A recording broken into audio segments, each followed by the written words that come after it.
Alright, you guys see something cool? Yeah, I got a couple things.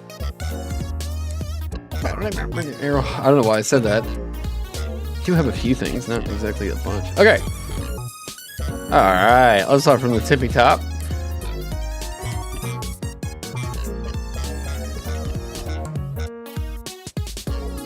Yo! Alright. Oh, already, huh? Already with the mic. Hey, everybody. So I have been stoked to reveal this.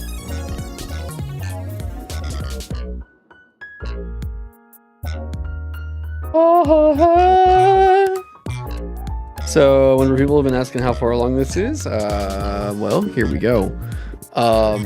I think we're probably going to nix this, actually, because it's just kind of whatever. Not really great. So we have the point crawl map. Probably going to turn that down a little bit. There we go. We have the point crawl map.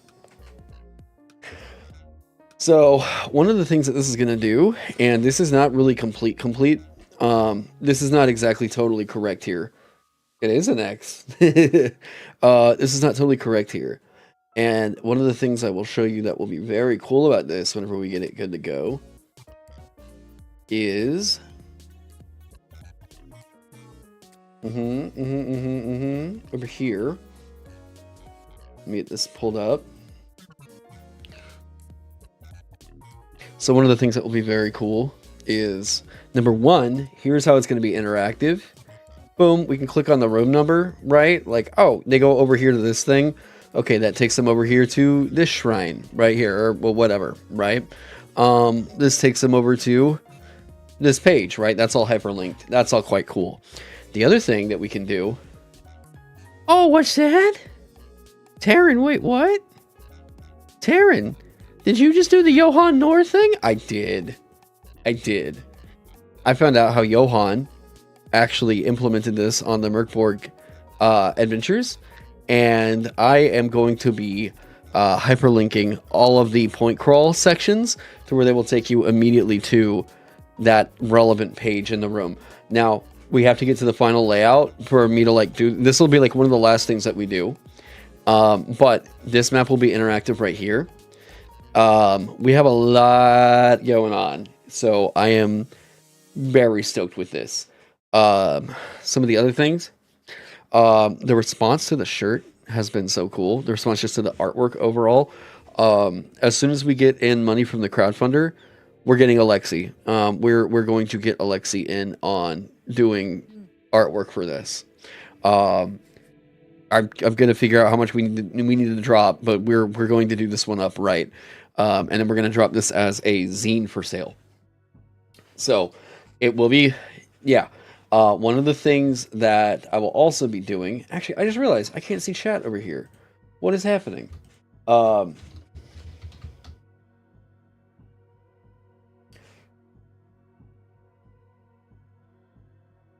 We good? Aha! Why is this doing odd things like that? Why is it still saying title? That's so weird. Okay. So that will all be functional. We're going to get artwork made. I want to do this one up legit. And as we are moving forward in this project, I'll kind of let you all know what we, I guess as things move forward, what our next big, production things are going to be, you know, yeah. Do I like Dungeon World? Also, hi, how's it going? I'm not a big fan of Powered by the Apocalypse games, just in general. Yeah. There's a Stolas in here. Yep. Yeah, the Stolas is going to be the big bad of this dungeon. Yeah. Also, the artist got a charm to it. Thanks. So, I'm also adding in a couple of, like, clarifiers for, like, how to run the thing. And I'm trying to take a look, and oh yeah, this is the other portion of this. One of the things I really like that they do with the OSC stuff is they include a list of all of the treasure in case you're running it with a system that does gold for experience. So I'm going through and documenting that as well. And it's also kind of keeping me cognizant of just how much I need to throw in the dungeon and just how little there currently is.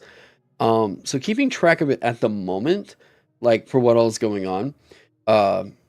You think you just got you for real hooked for real in this thing? Wait, oh, you mean like on the premise of the whole adventure?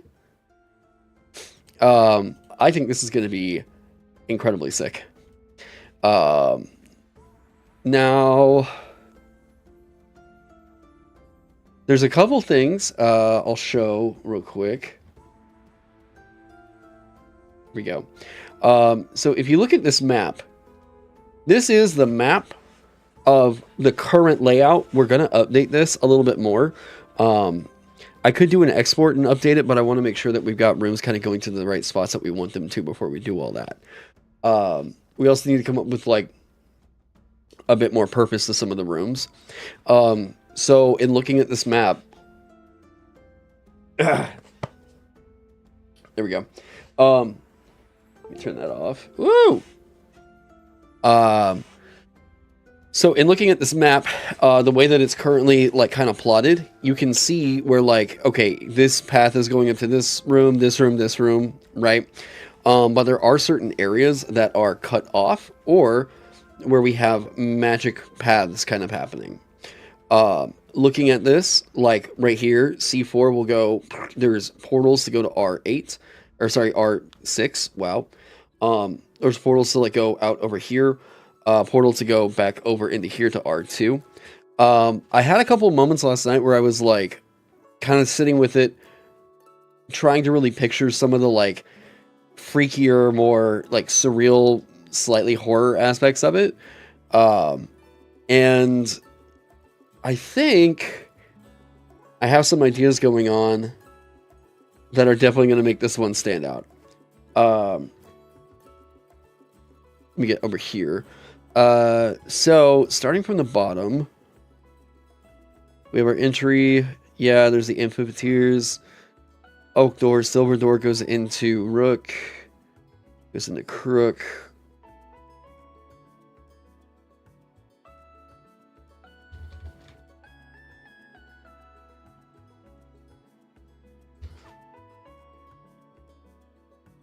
Yeah, these should be.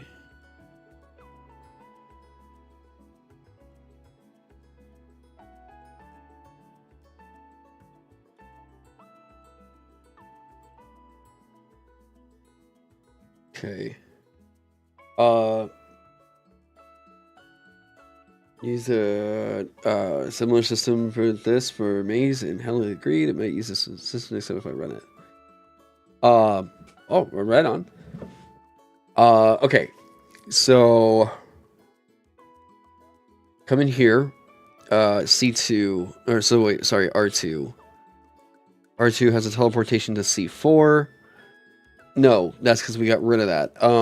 We wanted to make sure one of the weird things was, that's right. This is a way for you to get down into this shrine, but they would have to climb into it from the top, which would be down below somewhere. So that's going to be C2, right? Dwarf yes. James Lewis, visual arts. Hey, well, welcome. That has to be like a professional YouTube like channel or something like that. So what I have, I like the idea that it's got the, okay, if they climb in right up here at the top, it has a teleporter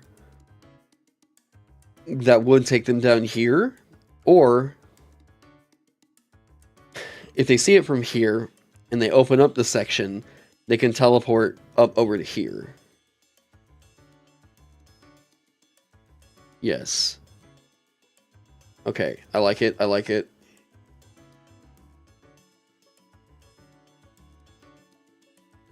right, so here is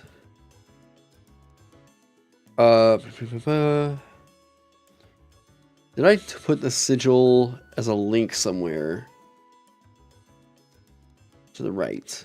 Okay, cabinet of a... Okay, so we're just going to copy... Mm-hmm.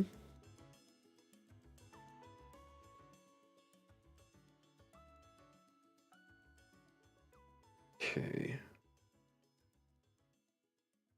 You know, some people hate dungeons, but man, if you do them right, they can make amazing stories.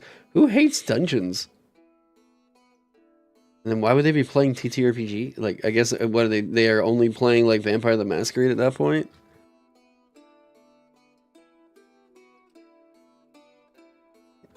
Okay, let's take a look at that.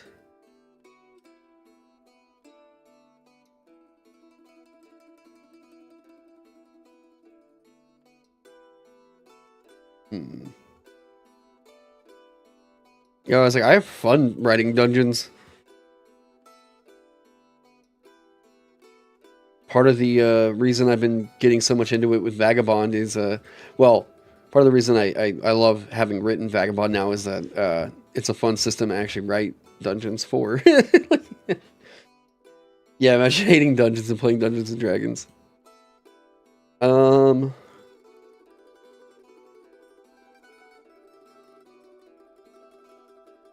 Yeah, we can do... Here, we'll get rid of this.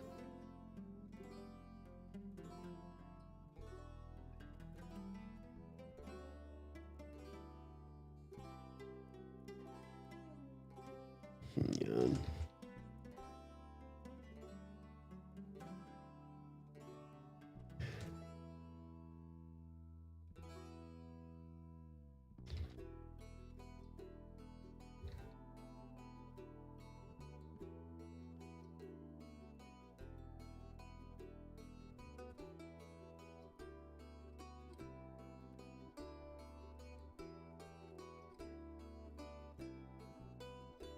Ugh, I love that. Okay. You don't need to do the writhing pit. Because we're going to see where we can get rid of... Okay, that's actually a trap door.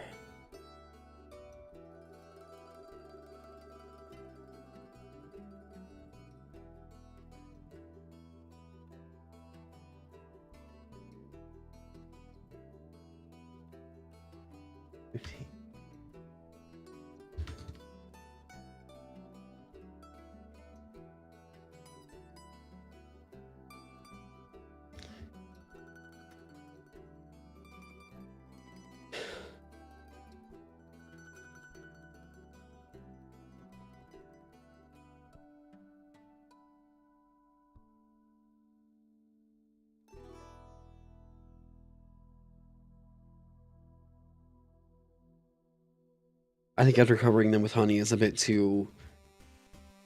Yeah.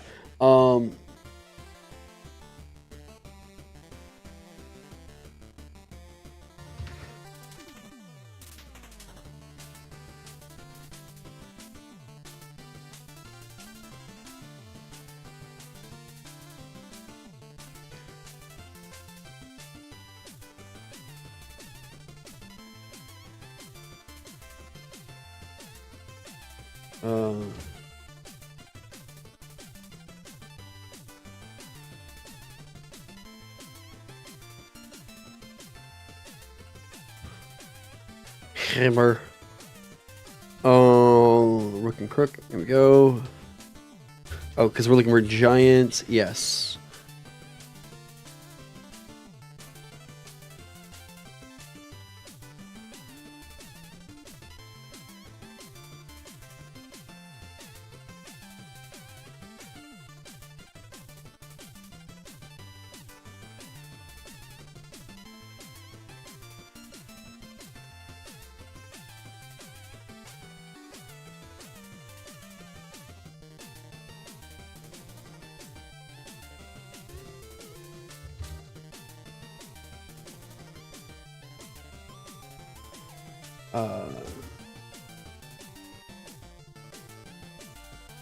Yeah, let's do that.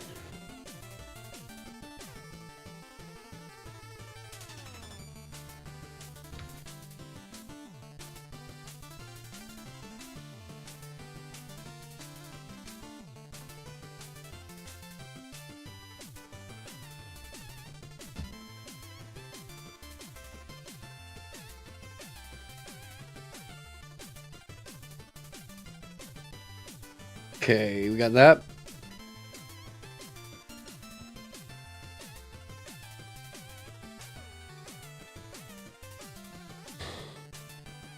There's a secret here, though. Hang on.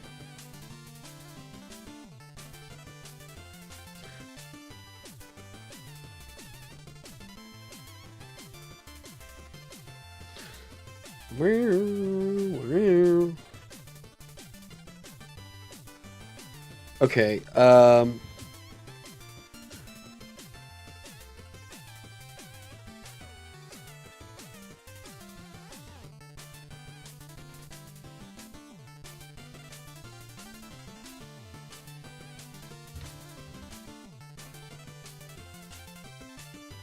the underside of the trapdoor.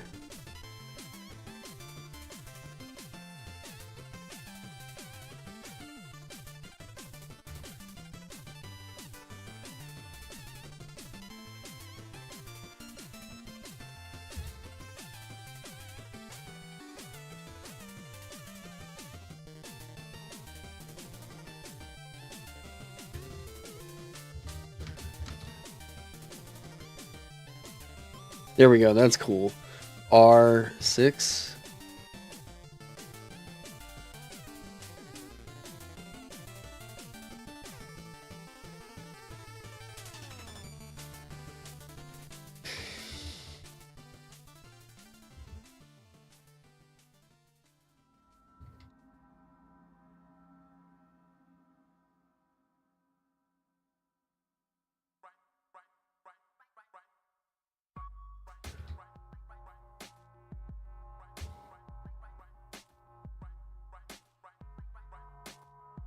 Okay, there we go.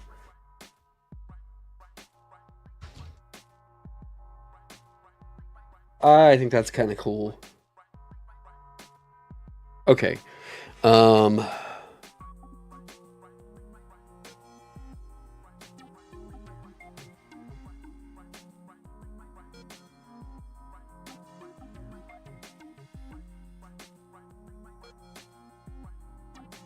we go.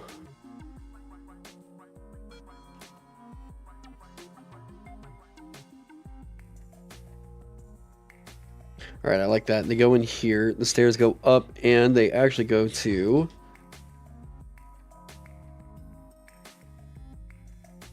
C2.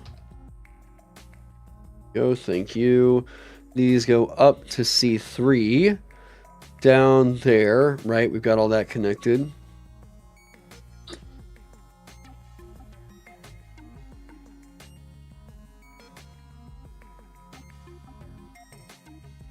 Is it I'm gonna kill us at the heart of the center of the dragon. Yeah, I've always wanted to do one of those like intestine crawl like dungeons. Always seemed like a fun idea. Easy gross out, you know. Yeah, you guys gotta go in through the butthole and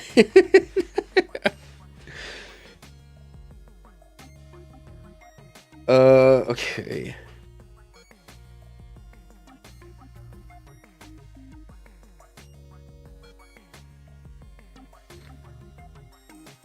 A wave up. Yeah, here we go.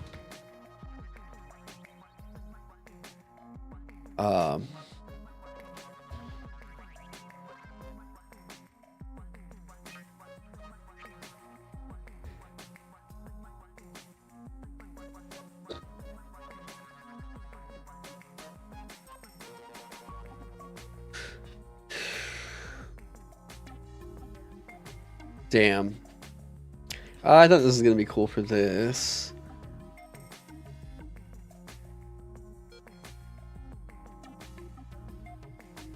We can get that to work.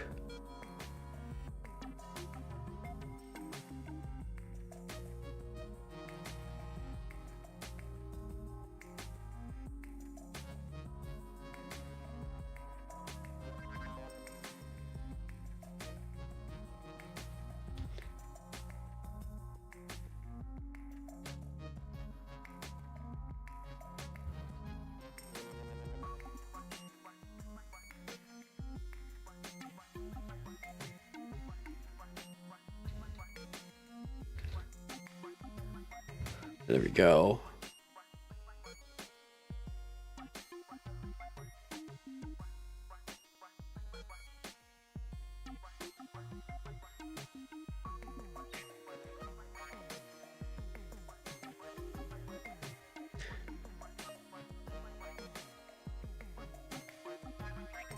I don't know what this would help out with, but, you know, it's more information. Okay. Got that. The spell scrolls are fun. I'm just trying to figure out what this should really be.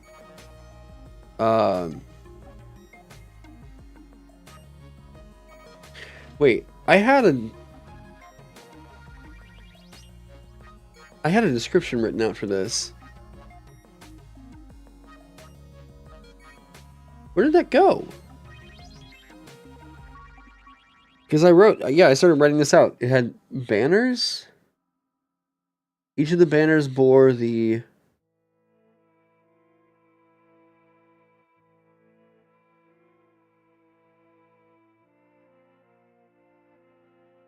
I was working on a description for this.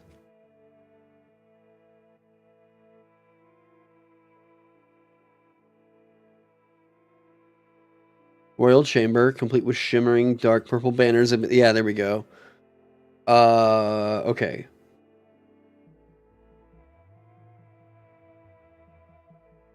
$26 in total, each worth, yes. I was also working on this late at night.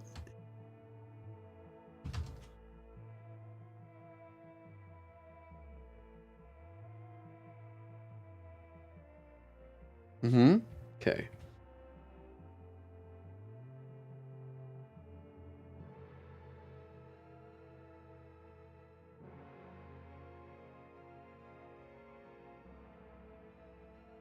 Ooh.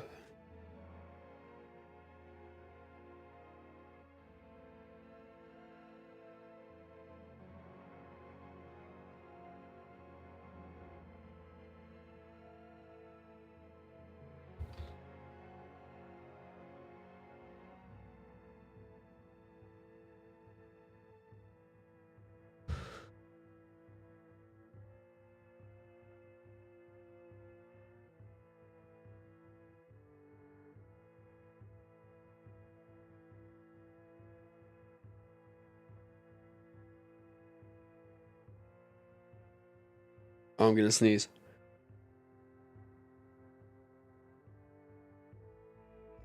Oh my god, I'm gonna sneeze. There we go. Oh my god. Alright, cool. Yeah, hey, how's it going, everybody? Okay.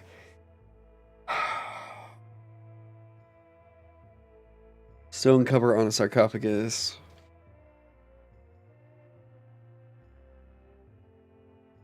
Alright. Here's a fun one.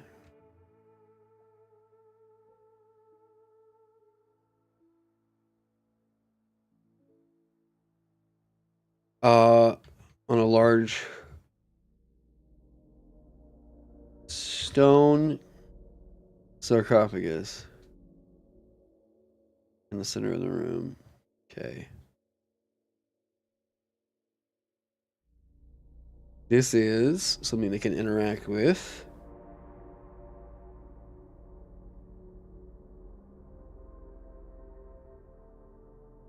We need to get the right element key symbol for this. I think I'll just take a bullet. Where's the bullet? Thank you. Did I see Charlie's video about hiccoughs? No, no, I have not really been online much today. Now you got me curious. Okay. So here's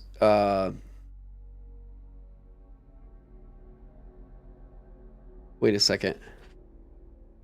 Royal chamber, right? Sarcophagus in the center. Yes. This should be in crook. It is in crook. All right, cool. All right, because there's going to be something quite fucking sick coming out of this.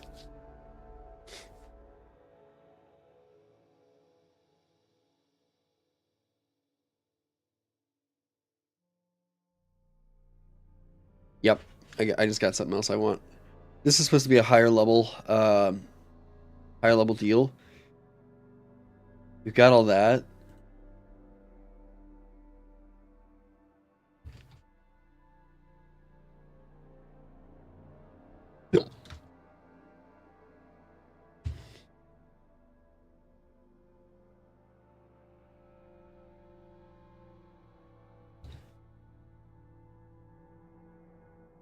What if actually here?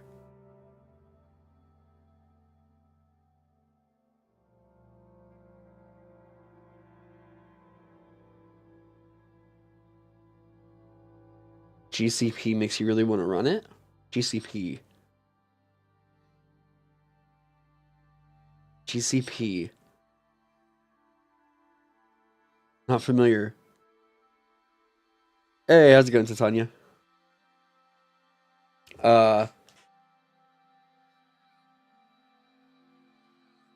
Without those walls. Oh. Yeah. Now I know what you're talking about. Yeah.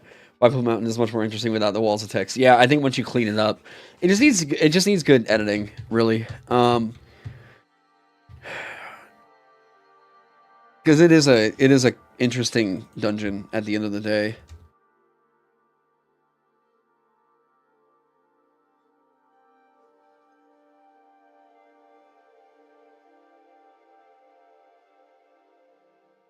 You like the way I structured it? Oh, thanks. You feel like really explorable vertical complex? Oh, thank you. That was a big intention with this one, is to make sure that like any room could be entered in and it doesn't like bottleneck anything.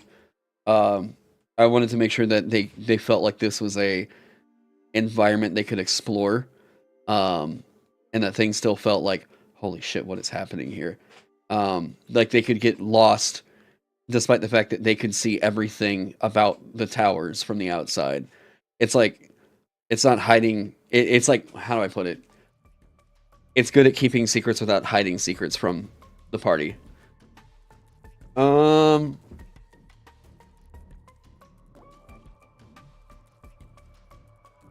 almost like, I thought I had a little contrast there that was kind of cool, of like dragony stuff, dragons and snakes over here.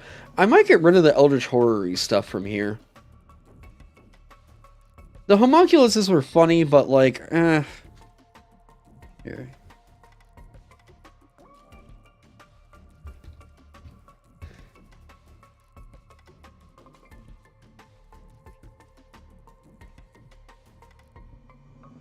This is kind of a dragon tower now, and I like that.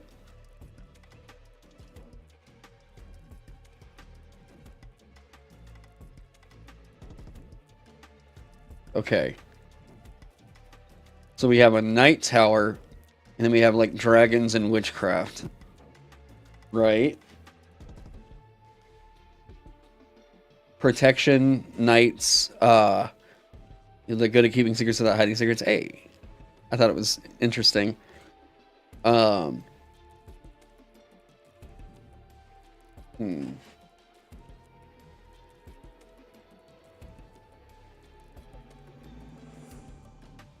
Okay. Salt, preservation, silver. Okay. Chat, is there a monster that's associated with silver that is not a werewolf that I can put over here? I'm not looking for a lycanthrope.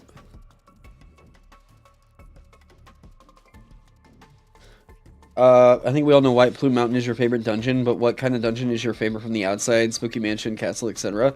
I think White Plume Mountain is very good at surreal, like surreal funhouse, and I think it's like one of the top dungeons ever created. Is it my favorite? Kind of hard to say. Dungeons from the outside aesthetically.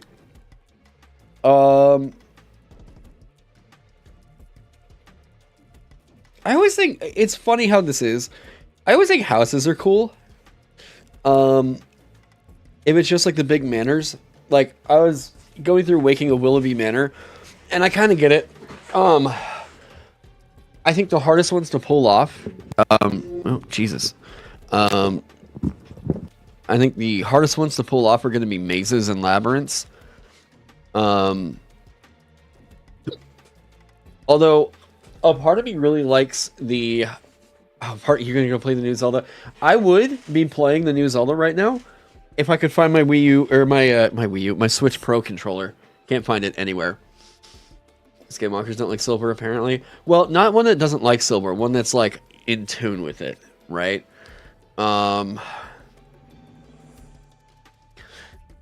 What is it? I like the animated armor.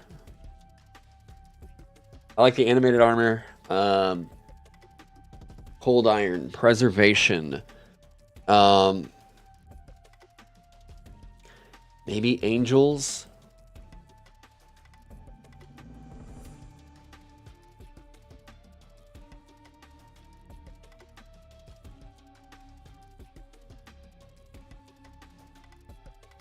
Druids. No, we're looking for monsters. Give me. We're thinking monsters here. Druids don't like silver. No, we're looking for stuff that would do well with silver.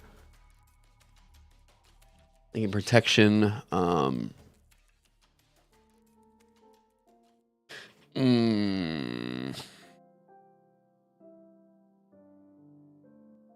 Here, actually, let's do this too.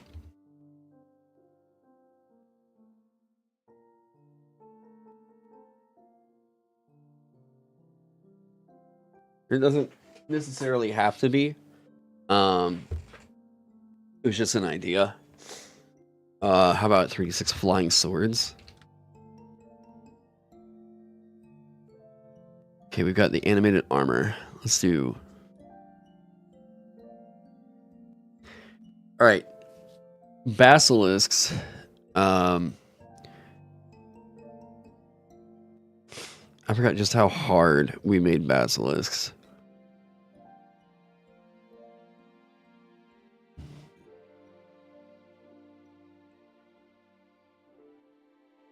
$13 hit points. Damn, that's rough.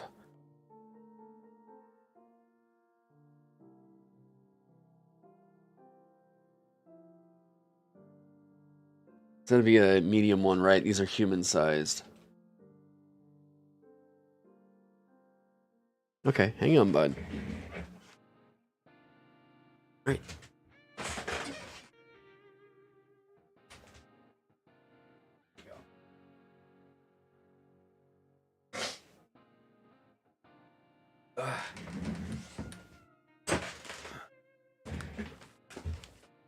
Yeah, no, not a rust monster. Iron golems.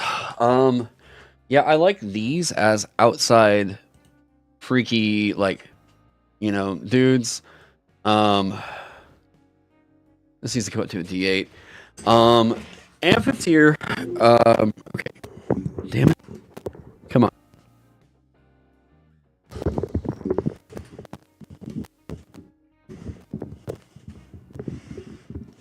How's that? There we go. I kind of like the idea of the amphitheaters being lower level mooks. And we can throw a shitload of them at you. Pretty awesome. Yeah, I mean, look, the whole cover, here's the deal. Part of the reason why I think so many people are drawn to Vagabond right now is that the aesthetic is nothing like D&D and what they're going for. There are so many games that are going for a really cozy sort of like Zoomer-esque aesthetic and like League of Legends cover art. And I'm like, nah, I think there was a cool fucking vibe established back in the day. And I wanted to kind of like continue forth with that sort of a look. One of the ways I've been selling people on Vagabond is like letting them know like, hey, Vagabond is a system that I'm like, what if they had decided to stick with the basic expert like kind of feel? And like they hadn't really moved away from like, basically think about it like this. If Wizards of the Coast had never bought D&D and it instead stayed in the hands of like, let's say it got into the hands of some people who were looking at making it as accessible as they could and really streamlining it. That's what I kind of try to sell Vagabond as, is like, what if it was that old feel, but just they finally improved it. You would start to feel like if you went back to the old way that these games were played, it would be like, yeah, I can tell why they got rid of that, right? Is cozy Zoomer? No, cozy is part of the aesthetic, but no, I don't think cozy is exclusively a Zoomer thing. No, I just think the coziness just comes from like the overall, like, I think some of the creatives that are involved with like D&D on the upper end are just terrified of social media. I think that they're really terrified of getting backlash for any kind of creative choices that they would be making no matter what, and it's caused everything to kind of lose vision. It kind of feels like D&D 2024 just doesn't really have a, like, it doesn't really feel like it has a heart for what it wants to be, right? At least it's kind of the way I've been feeling about it ever since we got started talking about, you know, D&D 2024. It's like, okay, it's here. And I don't know, especially hearing like some of the chaos that I guess has been going on up there, where like, you know, people just getting fired for like not really being on board with the AI thing. And like just hiring and firing decisions getting made based off of like who will or will not get behind the AI art deal or what the fuck ever. Yeah, I don't know. I just don't really think that they have a like. I just don't really think that D&D has a voice right now. I think that they're too busy trying to like make it appeal to everybody, and it's like I don't know. It's just it's not really a appealing game at the moment, right? I don't feel like whenever I look at it, I get a sense of like what the heart of it is. It's just sort of like, oh, okay, it's here's the toolbox that we tell you does or does not have a baked-in flavor. They don't want to pin it down to a genre because they're really trying to convince you not to play any other TTRPG. But they're like, look, it's epic fantasy, okay, but like you could also do space fantasy with it, but you can also do vampire hunting with it, but you can also do, and it trying to be like way too busy, or trying to occupy way too many spaces makes it to where it just doesn't really do the thing it's supposed to do very well, right? At least it's kind of how I felt with it. Yeah, guys, every time I keep looking at Maxwell's Rust Monster is so gnarly on this. Ugh. Oh my god.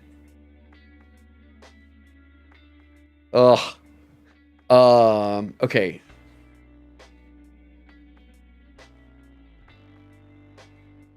It really could have been a bunch of erratas and you would have been fine with it. They could have done the update. They could have been like, hey, you know what we want to do? It's gonna be the 5e. Look, it's gonna be D&D 5e. But here's what we want to do. We want to update the core rules, and we're looking at what we have to like cut out. But be transparent about it.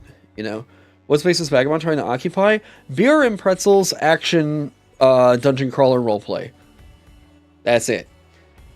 I know the way that I like to run games, and I made a game that this is the engine that I think is perfectly suited to how I like to run games.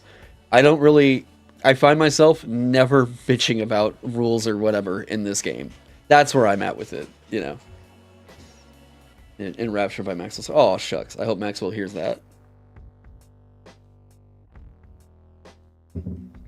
Oh, man. I got, somebody in chat recommended the other day that I try coffee with chicory, and we found a place that actually sells it here in town. And I'm like, it's good. It's good. It's definitely got more of a woodsy, sort of smoky, bitter flavor than what I typically go for in coffee. But it's I can tell how some people are like, no, winter, that shit fucks. Like, get me some of that in like a warm mug and put a little bit of like, I don't know, chocolate maybe up on top. Oh.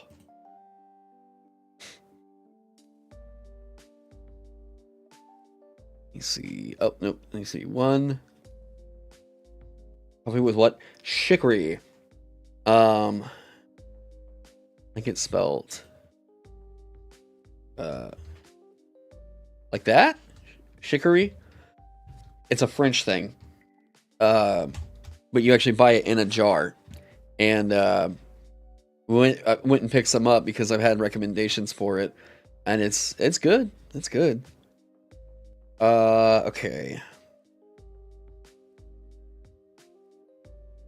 Random encounters. So, let me kind of talk real quick about what's going to happen with the core rulebook.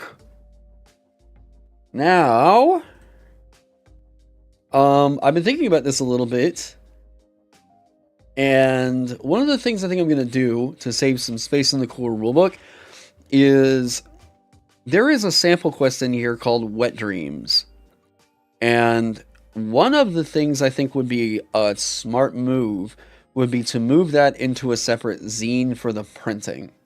Everybody who's currently bought the core rulebook would get a PDF copy of Wet Dreams totally free, right? They get that copy of it totally free. But this is occupying about 8 pages in the core rulebook. I feel fine having Ruinous League in here, because I think everybody gets why that's here, and it's only 2 pages, right? But whenever I look at Wet Dreams, I'm thinking about making it a zine. Yeah. I'm thinking about making Wet Dreams a zine, and we already have the cover art, right?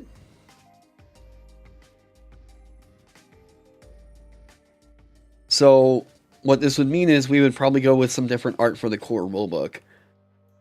But it would mean that we could make Wet Dreams system neutral and anybody could run it with whatever system, which is cool for us to get a thing like that. But for everyone who's currently bought it so far, they would just get the PDF copy of Wet Dreams as well.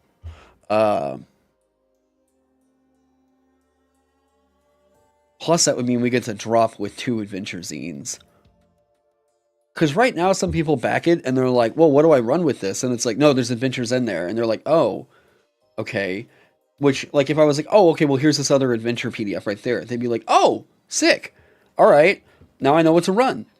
You know, and it just sort of feels like people... The fact that this is in the core rulebook, I think kind of turns some people off on it. As I've been thinking a bit more, there's some games that have been baking in the adventure inside the core rulebook. I'm seeing a lot more. This seemed like a common thing in like 2019, 2021, but I'm starting to see people are stopping doing that. That's what Dreams is covered. That's kind of what I think we would do for it. But I would talk with Maxwell about it before we really did any big moves. Why is it? I get on stream and everybody. There we. Oh shit.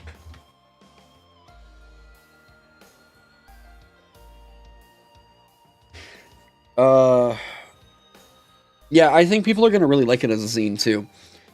We include the stat blocks, right?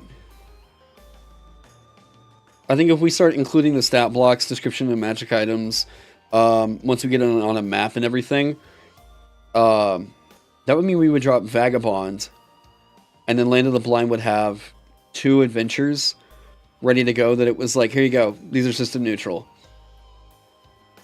We could even drop Ruinous League as like a pamphlet and be like, here, this is a system neutral dungeon that's procedurally generated and you can run it infinitely. I think that's kind of sick.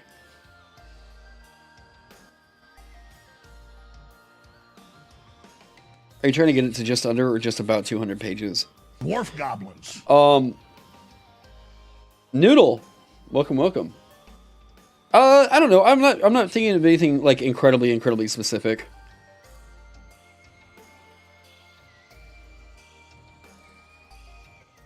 There's a couple things in here that I'm like, we could trim out though, like entirely.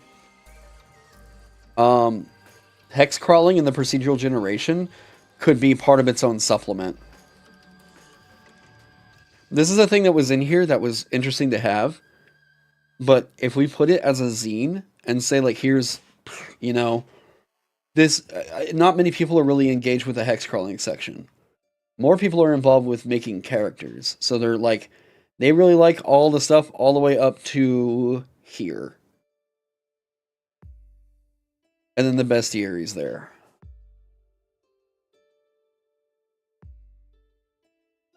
Getting the... Yeah, but see, that knocks off 10 pages. So we've got getting rid of this, right? Keep Ruinous League in there, that's fine. That's only 2 pages, that's not much of anything at all. The running quest section, I think is fine. That's okay. Because part of what I'm thinking is there is a world and where we get this under 200 pages, and this rulebook shows up at your door as like not a thick boy. Like how many pages is in Black Sword Hack? 108. So it would be 2 times Black Sword Hack. Dude, if I got people a rulebook that was like yay big. Come on now, that's kind of fucking dope. Shipping on that would be cheaper. Like, so essentially cutting out a quarter of the book and turning this into zines. I mean, I don't know about cutting a quarter out of the book. I think there's stuff in here that I think what you've heard us say, like, hey, if you've had it as a PDF, we give it to you as a PDF. But here's what we're thinking about doing for the purposes of print and, like, honestly, just keeping things more concise. I mean, realistically, we already have enough material for, like, 4 additional expansion zines. Without even talking about quests and everything. Because if we were just like, let's just do the pulp fantasy feel. And we pulled out Beast Folk. I'm not saying this is what we're going to do. I'm just saying, yeah. And we pulled out Beast Folk, Orc, Goblin, Fiend, Changeling, Draken, right? We left in, like, the fantasy core. And then put those into an expansion zine. Dell still has a bit of a problem with having reinvented the idea of turns, with more d6s being rolled every clock.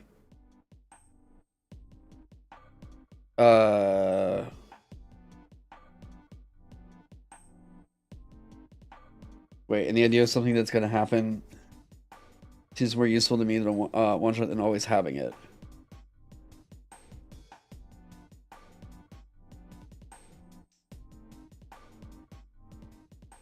So the PDF would basically function like a massive compendium, but the print would be smaller in more diverse selections.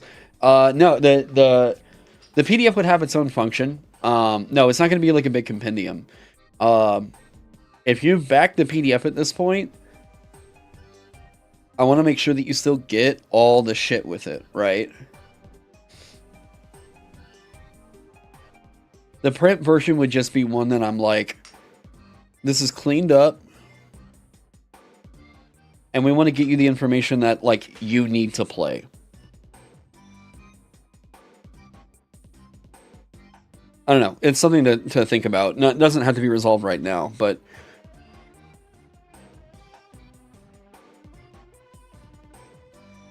Because at the moment, I feel like there's too much in here. I think there's too much to the point of it kind of being a little bit at the detriment of the system at the moment. What we could do too is, like, for stuff that we would be pulling out, we can still plug in other shit.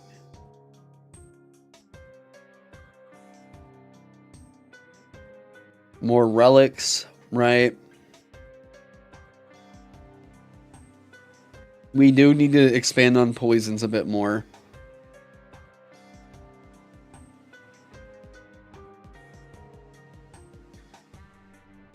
Yeah. I mean, it's just an idea. It's just an idea. I do think having Wet Dreams, though, as a separate zine, just as something that would get more of a product line out there for us, would be really, really good for the business of Land of the Blind as a whole.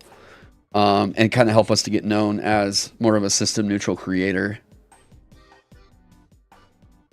You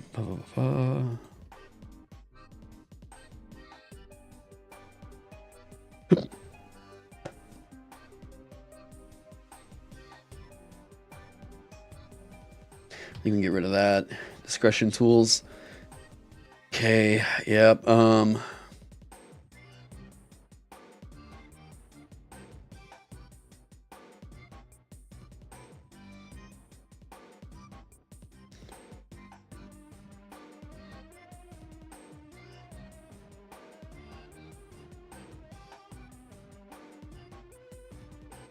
think we can get rid of that. Keeping the bestiary, yeah, probably. They're going to need it for solo adventures. Hero creation steps, gaining perks. We'll get rid of that. And then that should bring this up. Yep.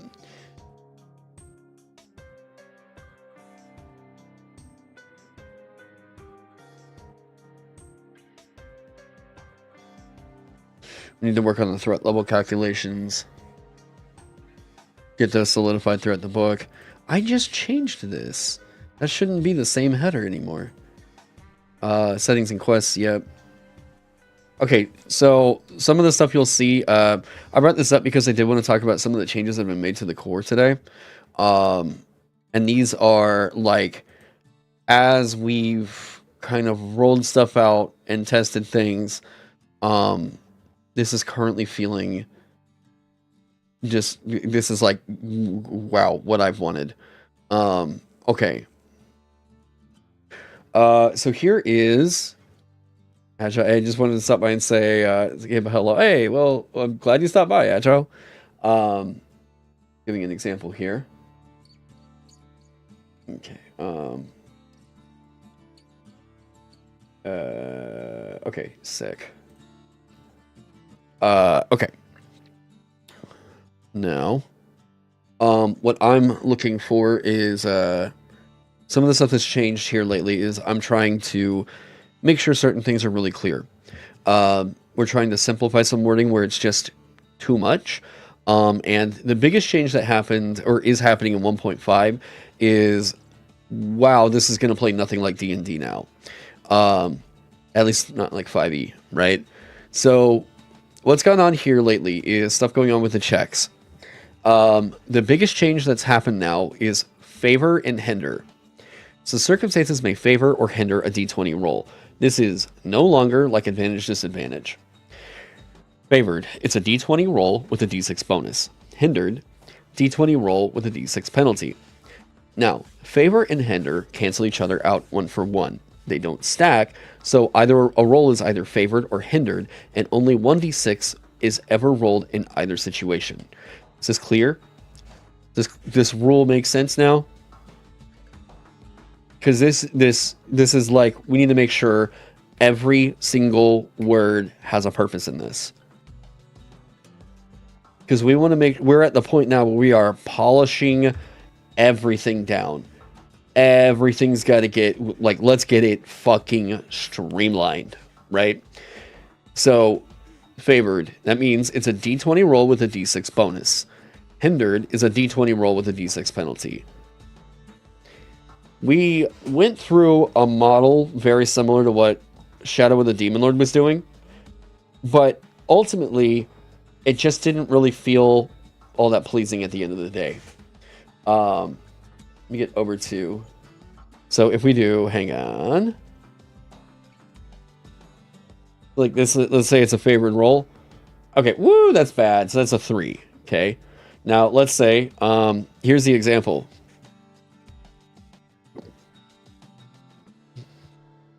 A hunter is firing an arrow at a shark. The shark is underwater, which hinders the range check. In this case, the hunter would roll a d20 and a d6, subtracting the d6 roll from the d20 roll to determine if the result, or to determine the result for the check. So this would be a 17. Okay, it would still hit, right? Most likely. Now, let's say, however, an ally sorcerer knows the hunter is trying to make the shot, so they cast a spell that successfully keeps the shark restrained, favoring the check. This means the favor cancels out the hinder, and a straight d20 roll is used. Okay, that's a 9, right? Then, as luck would have it, the hunter player remembers their relic longbow, fires arrows that magically hone in on its targets, which favor the check. The roll is favored, so the hunter now rolls a d20 and a d6, adding the d6 to the roll to determine the result for the check. 8. Okay? How's that example? Yeah, there is a straight d20. Yeah. Or hindered. Yeah, there will be d20 checks without them. Yes. This is supposed to be a light bonus. Because I generally think that advantage disadvantage is quick. It's quick. But mechanically, it's extremely strong. Oh shit, I gotta also double check.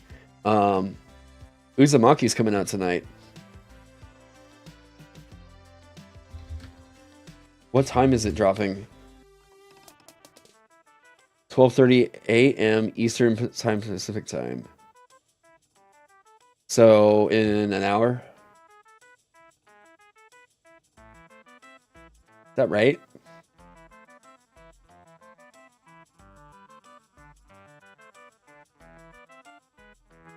The problem is it's not really telling me... It's 1 a.m. Eastern Time. 1 a.m. Eastern.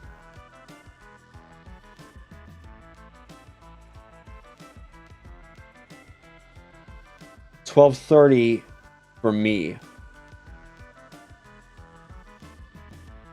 Okay, so then we've got plenty of time. Okay. Very clear example. All right, cool. So, other stuff I was trying to clean up here.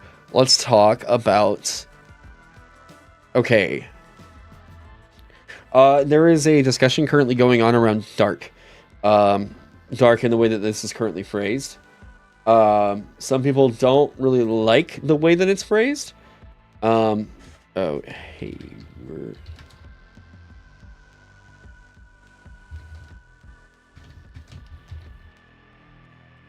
I was gonna see something real quick. People were not really huge fans of the way that it was phrased. Let me see here.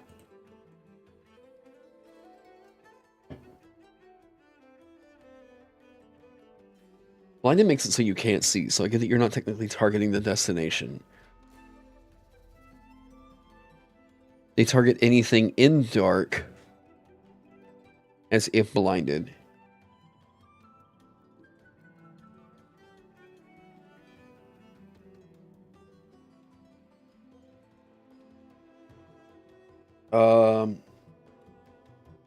Did I catch any of Minecraft Live? I didn't. No. I didn't know that there was something going on. Was it worth catching? Because I started it up the other day. I was just like kind of down to, I don't know, zone out.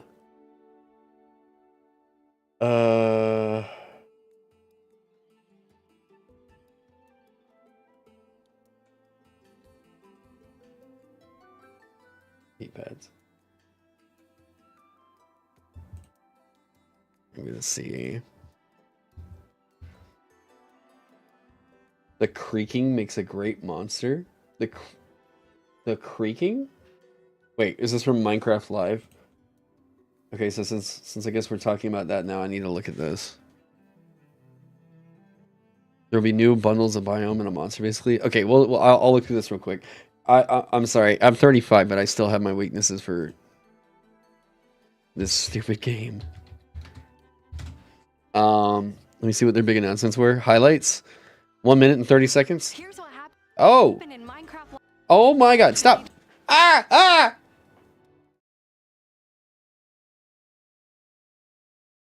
They'll change the update to be more constant with one big one per year. Good. Yeah, Minecraft needed to have kind of consistent seasonal updates. I just part of the reason why I think a lot of people got kind of zoned out with Minecraft is because it just doesn't feel like it's really actively being worked on, you know? I know people are still playing this game like crazy and all that, but to me the thing that kind of took me out of it was it just kind of felt like originally the exciting thing with Minecraft was new shit was happening all the time.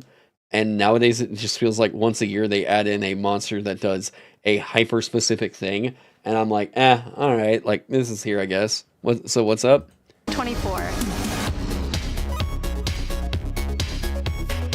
Ooh, I like this biome. The creaking. Ooh.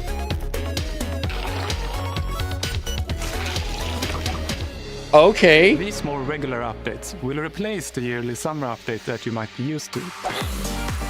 Hardcore mode is your traditional Minecraft experience, except with one life to live. We added bundles to help people pack more into their inventory. Hey, someone left a map in all this XP! Maybe there is a monster! There's no monster! Who said that?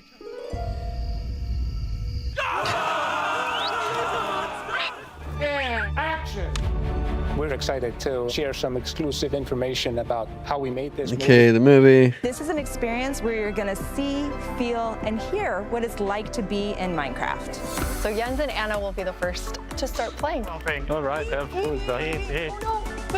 Catch it Okay. all in the full. Well, the new mob looks sick. The creaking. Yeah, okay, that's kind of fucking dope, I'm not gonna lie.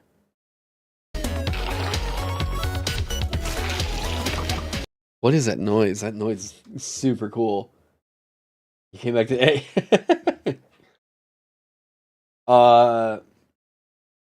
They mentioned the movie. Yeah. Is everybody like basically just trying to forget the movie exists or like is going to exist? That like that's a thing that will manifest on us whether we like it or not. I'm kind of like, I might see it just to be like, okay, I'm aware of how bad it was, or whatever, but I'm not rushing out there on day one with my popcorn to like, you know. New mob, yeah, it's a new mob. All that good business. Okay, so let me take a look.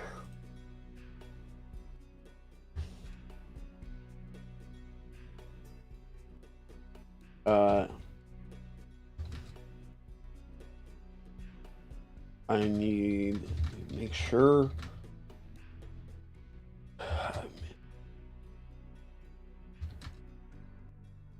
Get an editor on it. Cool. Okay, so feedback was saying that there's some weird stuff going on with the way we have darkness phrased.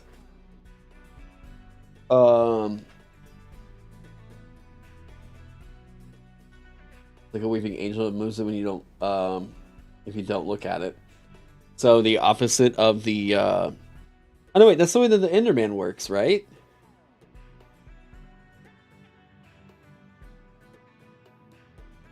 You can't damage it and have to break its heart in the tree. Ooh! That's kind of fucking sick. Based on the trailers, it's not as uncanny as you expected, but you can't, it didn't make me curious to watch it. Yeah, no, I'm like, okay, that's a thing. It's gonna be here. I'll probably watch it once just to be like, oh, okay, that's what's going on. Wait, Enderman, you can't look at him? No, I mean, if you do look at the Enderman, then it, like, activates and, like, it's hostile. But, like, this one sounds like, if you, by looking at it, it stays neutral, right? It's doing the Weeping Angel thing. Yeah, hi, bud. Ooh. Ooh. Ooh. Ah. That was like a good neck crack. What do we got?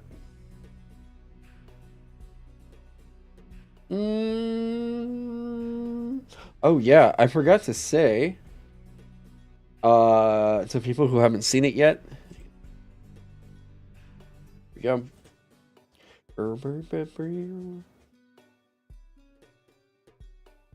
We get into the Shopify. We got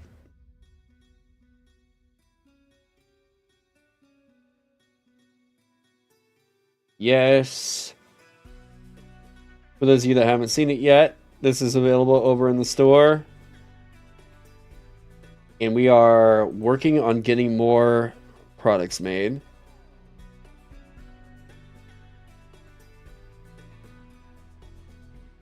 Bingo bango.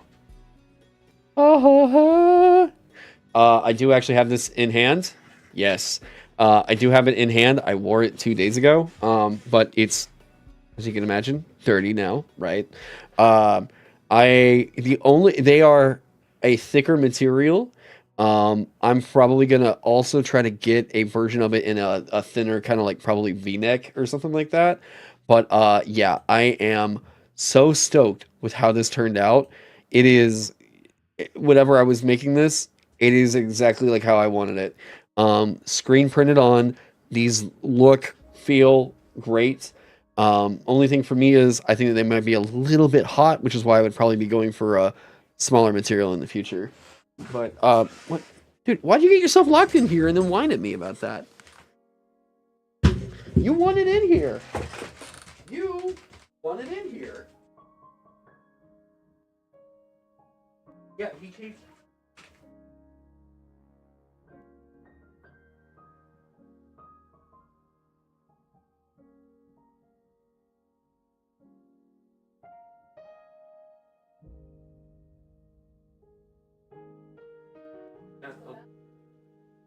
And he was in here, and then he started crying to get out.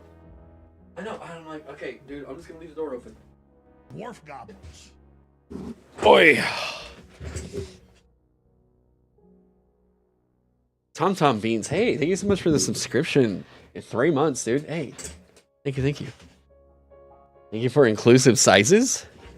You mean just bigger sizes? I mean, yeah, totally. Not very much changing the price based off of size. Very much appreciated. Oh yeah, no, totally. I mean, everything's at whatever I set it all at 22. Yeah, we were good for everybody. Now the other thing that's cool with this is we're also getting this as a. Get this pulled up. Yeah. We also got it as a poster. I'm gonna get a blacklight and see if it does any reaction or anything like that. But yeah, we're gonna get Alexi's piece up as a poster. Looks fucking sick. I'm so stoked for this thing. Yeah, I getting the merch line to it has made me really want to bust ass on getting the zine out there. Now, let's talk real quick about some of the other changes. So we've had favored, hindered, all that good stuff, right? You're absolutely shattered, but wouldn't stop by momentarily is absolutely insane. That art is absolutely insane, but hey, thank you so much. So, oh wait, most places you see that have shirts basically do that max 2L, maybe 3XL if you're lucky. Ah, shit. Well, do what we can. Do what we can. Okay.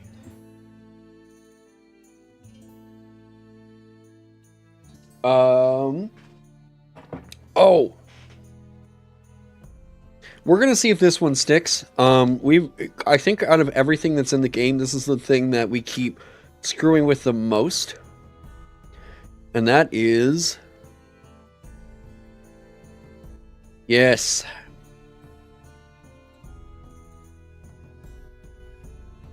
okay, armor, immune, resist, and weak. Armor is subtracted from attack damage. Immune means you're unharmed by that damage. Resist means reducing the damage die size. And weak means increase the damage die size. Okay. So, what are we thinking?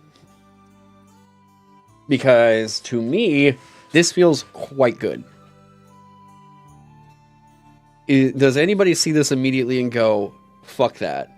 I'm seriously super curious because I think that this is extremely interesting. Originally it was resist gets rid of a damage die. So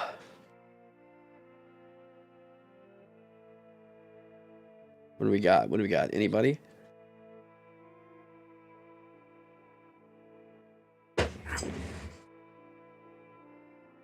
Dude, you ever just sit there and then suddenly it feels like something just bit your knee or like it bit some part of you and you're like, what the fuck was that? And you look down and there's like nothing there. That happens to you all the time? What, bud? What's the matter? He just came in and just like, oh. What's up? What's the matter? Hmm? You can lay down and be cool. What's the matter? Hmm? Yeah? What? What? What's your problem? Hmm? What's your problem? What's your problem? Hmm? What? Okay, you do you. You're not telling me what you want. You're not telling me what you want. How will it resolve things that do different damage sources? I mean, it reduces that damage source type, the type from the damage source by that die. You know. What? I felt something rub against your foot yesterday, probably the PCY. It's gonna be fucking terrifying with colossal weapons. This is a part of why colossal weapons have been removed from the game. Temporarily. They'll probably come back in a Gonzo thing. But yeah, they've been removed from the game for right now. They just don't fit with basic expert damage structure. What's the deal, dude? Hey. Hey. What's the deal? What? What?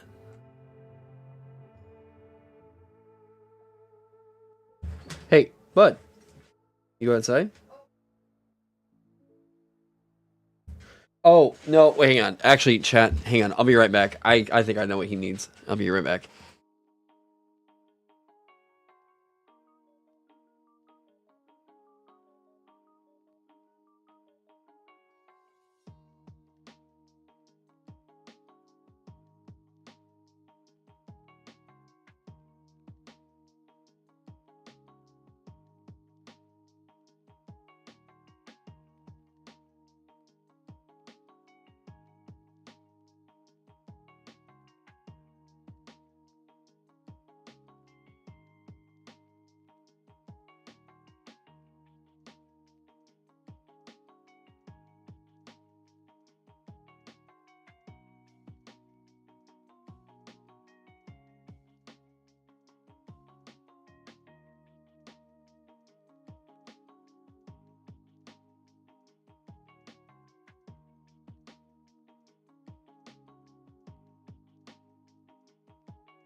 No, I think he's taking an antihistamine now, and I think we just forgot to give it to him today.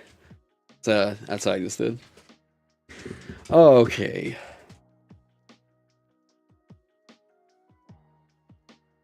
You wanna see how it goes back into the system? As always, I'm down to tell people, like, hey, if you have an older version of it, you want to use the colossal weapons, nothing's going to keep me from doing that for you. You know, you want to do the thing, you do the thing. But for the base game, I would like to just kind of get it out there as, hey, this is like, you know what I mean? Like, I just kind of get it out there that we have the system ready to go. There's some Brazilian retrocles that use multiple damage dice as a bastard sword. I'm using two hands. Never thought to think that it would conflict with VX's damage. Oh yeah. Well, but that's the other thing is, like, a lot of games just kind of don't really care too much. They're not really thinking about, like, the damage structure quite like that. It's more so that, like, the dice are a formality just to get a result, right? They know that the dice on average are going to do this thing over here, and that people like rolling the dice. So they're just gonna give you a dice to roll, and essentially it's like, oh, okay, well, there you go, right?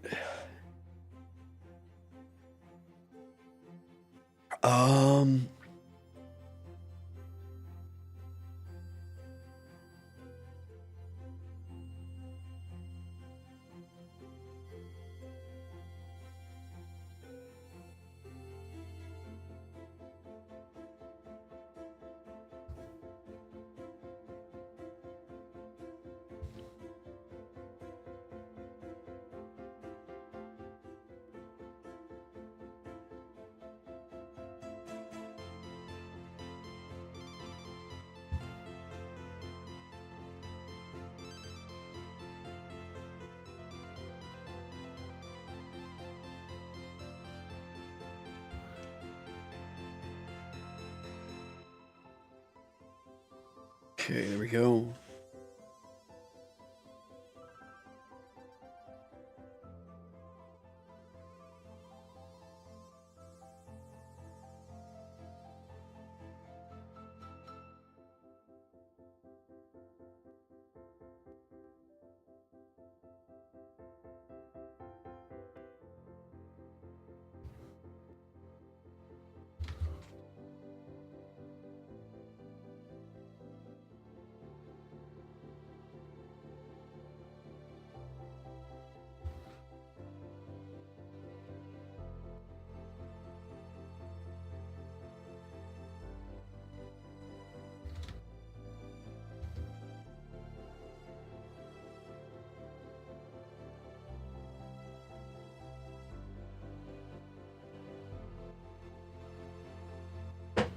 Attack checks and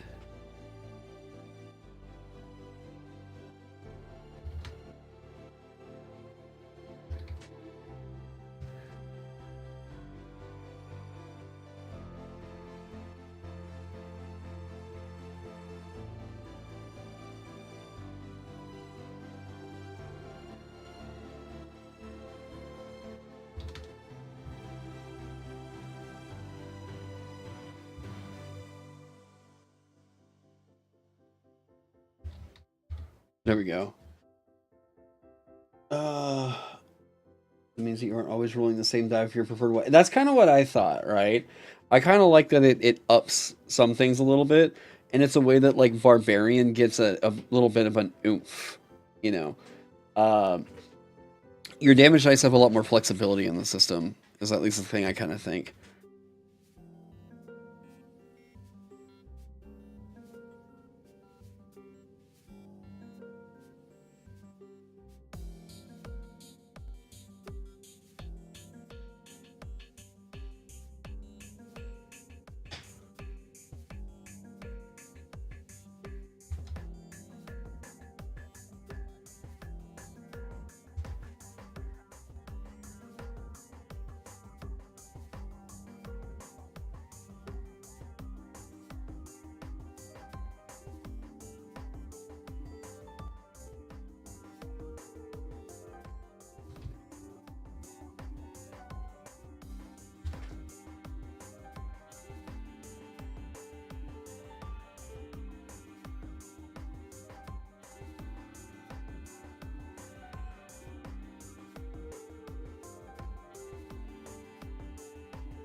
Here we go.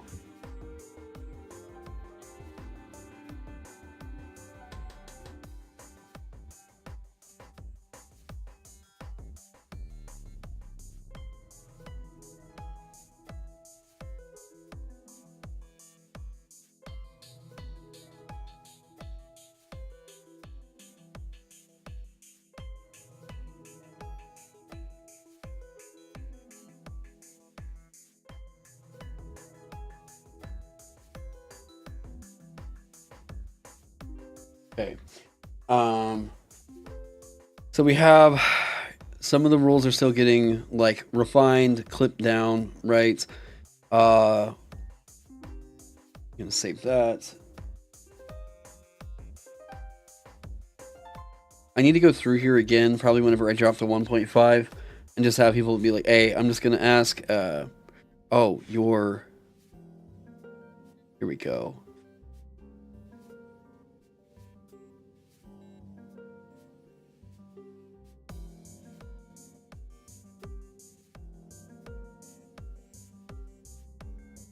Boom.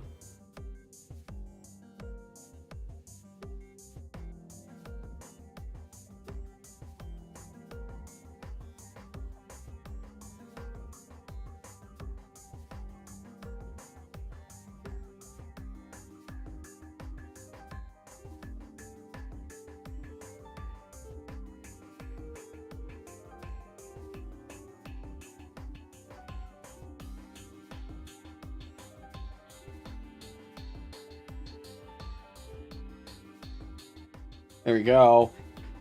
Now they got that. God, I feel like they need something else in here.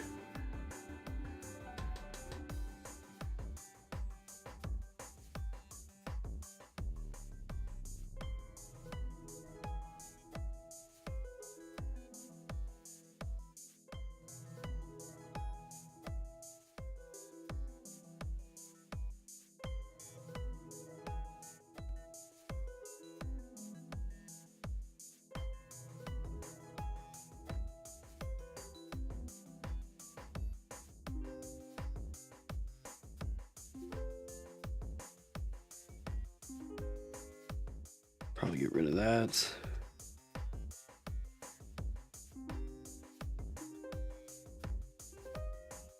I feel like they could use a little bit of a little nice oof, right? With sickened, you could its healing rolls are hindered. Poisons that can more or less hinder. That's a level of complication I just don't really think is gonna be helpful on that. Because like it's only hinder and favor only apply to D20 rolls.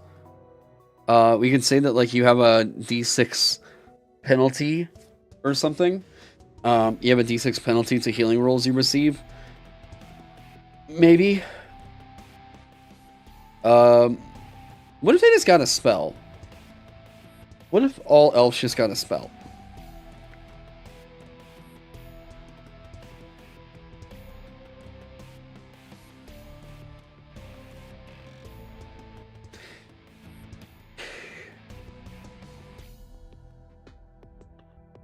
Like,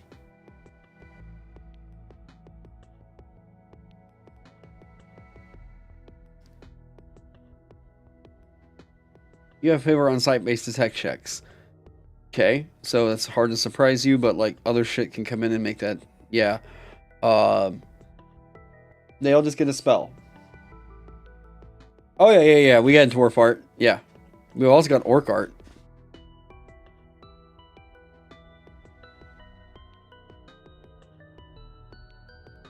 Boom. Yeah.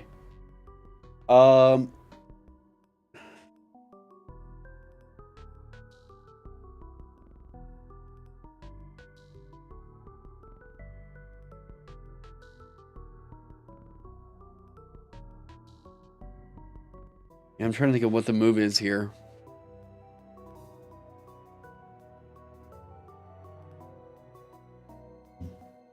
This is Ganon vibes. Yep. It's what we were kind of going for.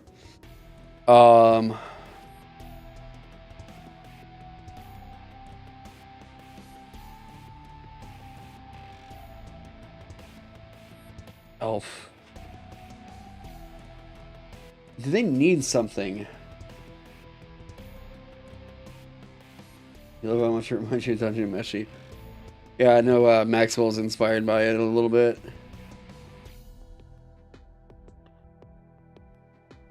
I don't think if they need it. What they would need here.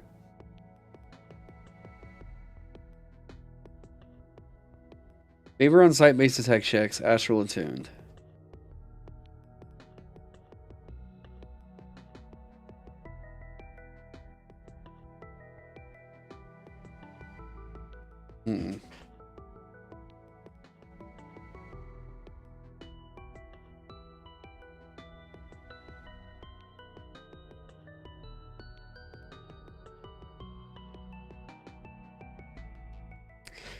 I mean, okay. If we did, what's my favorite Zelda game? Oh, Majora's Mask, no questions asked. Tears of the Kingdom was awesome. I'd probably feel fine reloading that and playing it any day. But yeah, just Majora's Mask was overall my favorite. Just, yeah. Although as I get older, I do think I get more love for Ocarina of Time as time goes on.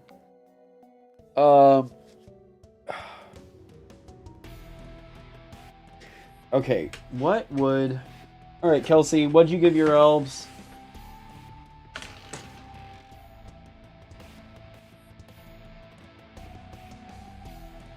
Please, what you got?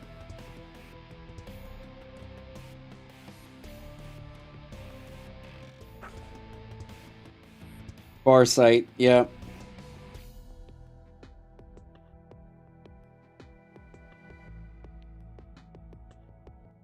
Or a +1 bonus to spellcasting checks.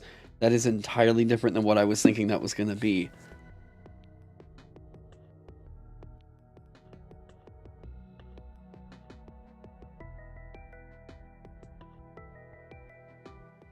I like how cake that is.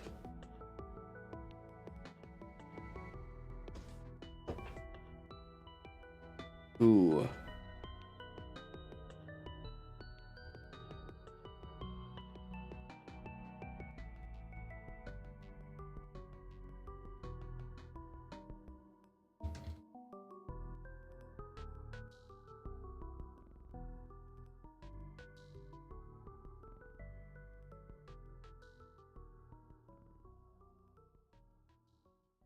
Further, you're trained in either Arcana, Mysticism, or Ranged.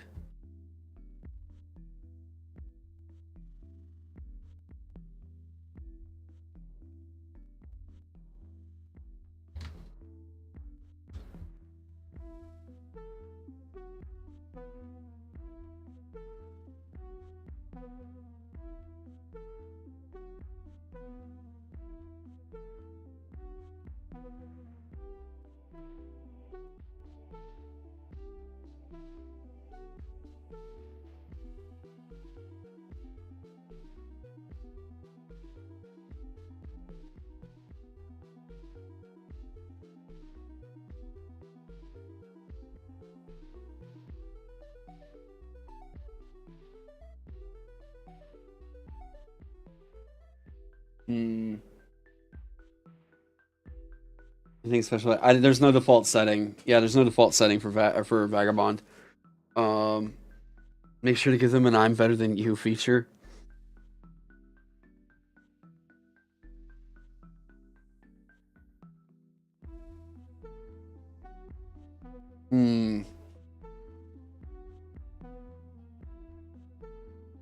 Such good games. I still have not played Twilight Princess. There's so many people that are like, "What? Oh, that's crazy!" By that time, I wasn't really doing a whole lot of video games. I was like, what was that? I was maybe 20-ish. I guess maybe whenever that game came out. I don't remember. If it wasn't coming out on PlayStation, I just wasn't really playing it.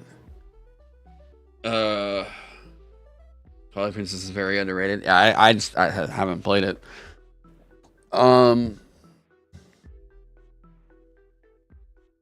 What would be the name for this? What if we say we have him? Okay. You're training the skill from either Arcana, Mysticism, Influence, or Ranged.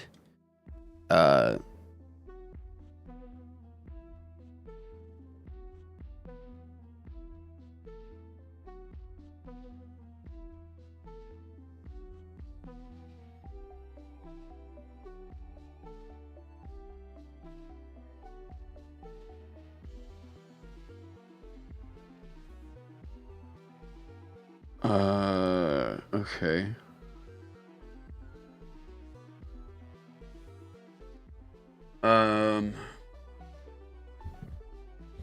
They have special eyes, right? So they have that with the elven eyes. You have favor on sight-based attack checks. That's good. You're trained in you're training the skill from either Arcana, Mysticism, Influence, or Ranged. That's also pretty damn good. Just giving them a little oomph at first level is super good.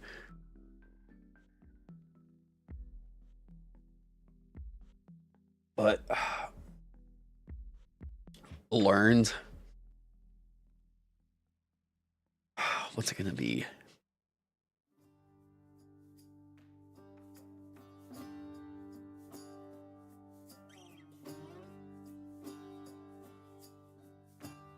Man,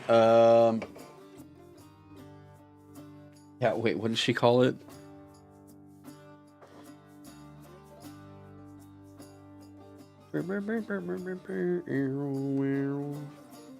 Bar site, that's right.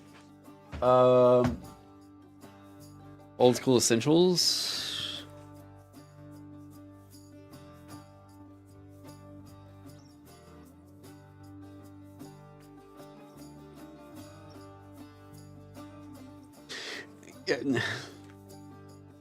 This is so specific. They have a feature called immunity to ghoul paralysis. Elves are completely unaffected by the paralysis that ghouls can inflict. But how much more specific can you get about a feature?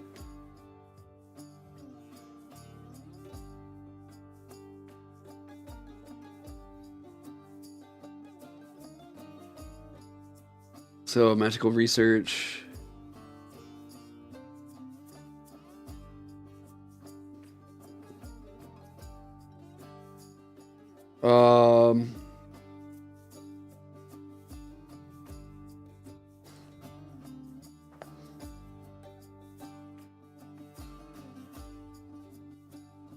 Yeah, I mean, there's the option of dark sight. What do you call magic in your game? A weird connection? No.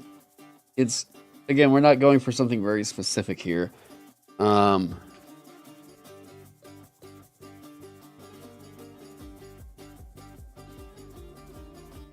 Ascendancy, maybe?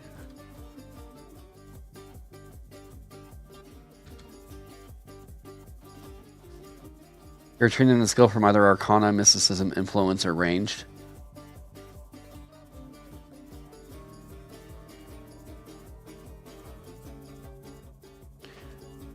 We could just do that. I don't know, it's... Get a hair in my eye? Okay. So we do that.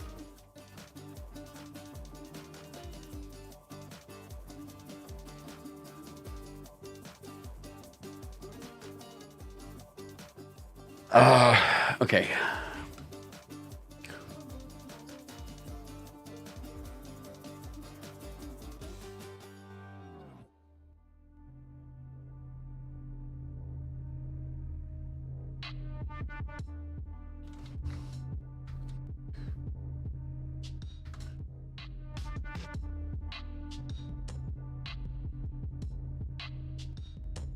That's probably how that needs to be phrased. How did I just rub my eye and I've got whatever hair right back in my eye again? If it's like some moth that's flying around here, I'm going to slaughter it in front of its whole family. Wild elves hail from societies founded near unusual.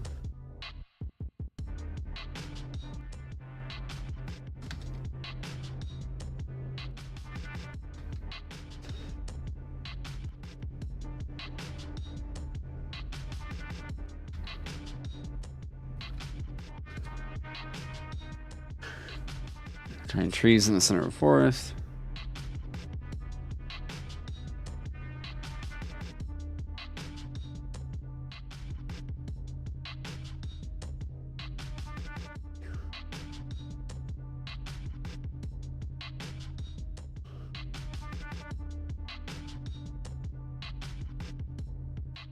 Near these regions give you an incredible.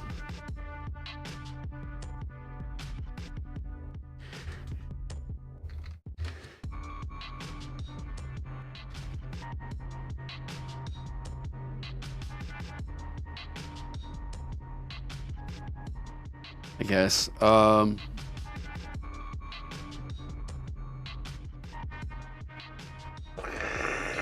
Elven home training.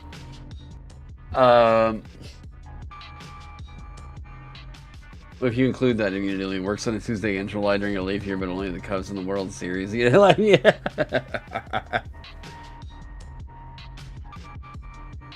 It's a rumor, but it seems like something in AD&D that said they don't have a soul or something like that. What the shit?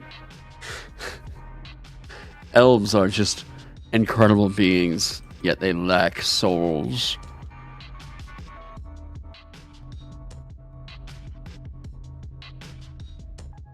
You know, I don't really think a lot of these guys were trying to do a bunch of, like, I don't think there was trying to be a whole lot of hate speech or anything quite like that. It just so happens that they stumbled into quite a lot of really weird talking points. I think a lot of the, like, TSR stuff at times I was like, look, maybe you're not actually trying, like, you're not trying to be racist, but maybe there's something in here that still seems a little bit sussy.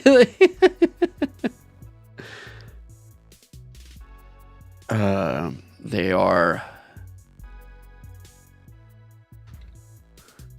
an industrious people who hail from some of the most extreme environments. Yep. Okay. Let's just give dwarfs dark sight. Just give it to him. People are going to be like, oh, well, Taron, no. Look, if anyone's going to get it, it makes the most sense on the dwarf.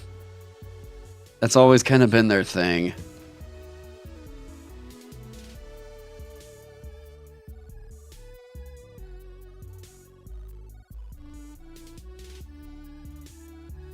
You aren't blinded by dark. You're trained with craft. And once per day, you can perform the craft shift task as a scene task. Is sick. You have a +1 bonus on saves against being frightened, sickened, or shoved. Dude. Dwarf is fucking good. What if... Okay, here, y'all tell me.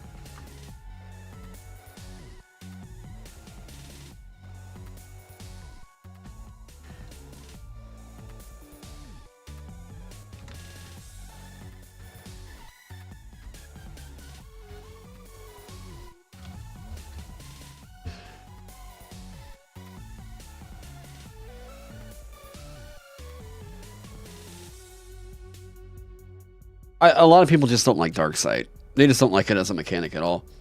What about tremor sense?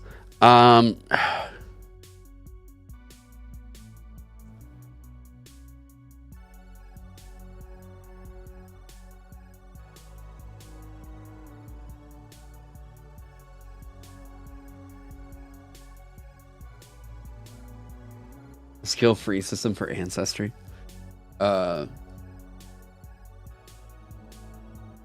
The idea from DC20.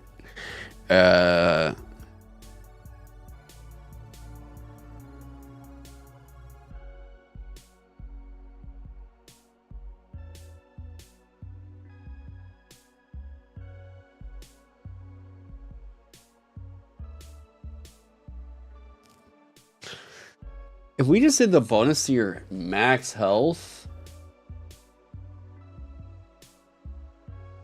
You're worried this is too strong for first level? +1 bonus to your max health equal to your level? Or, yeah, max health equal to your level?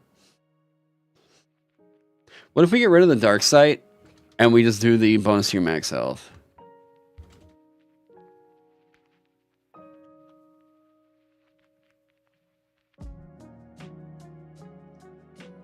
Oh.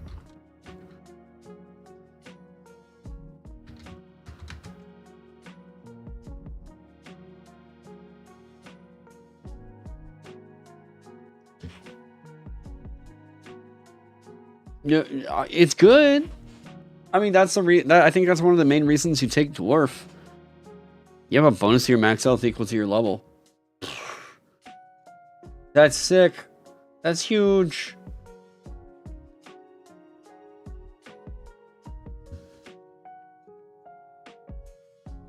You're like, you basically have a D12 hit die if you go whole hog into might. That's really good for sorcerer too. Yeah, there we go. Yeah, dwarf sorcerer is suddenly pretty scary.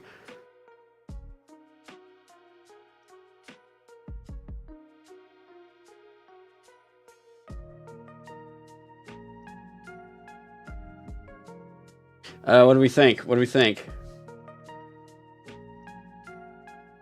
If your drawers live underground, wait, people, there's no baked in. Hang on. I've said this. I say this a million times. It still gets brought up. There is no baked in setting for Vagabond.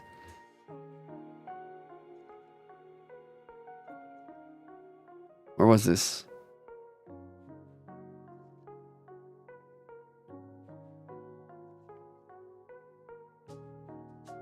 No system canon. There's nothing. They famously light torches. Oh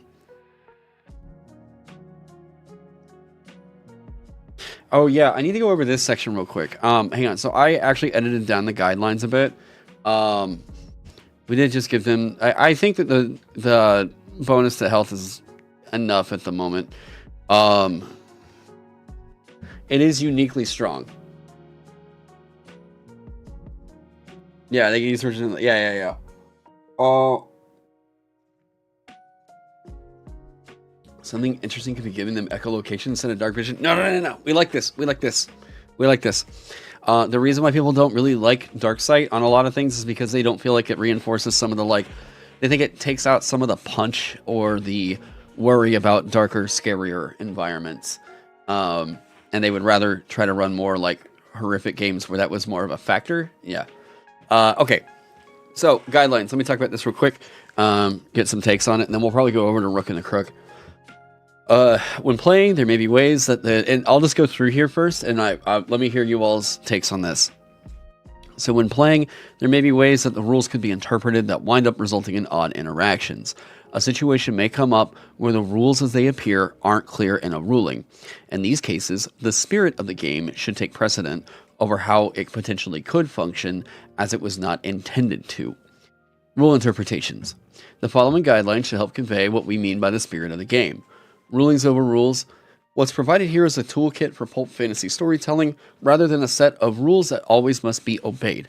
If confusion ever occurs over an interaction, or if the game stalls for longer than 10 seconds, make a judgment call and keep the game moving.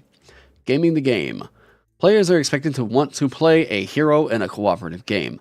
Keep the story moving and avoid arguing and argument provoking. This is one that I just recently changed. Let me know what you all think right here.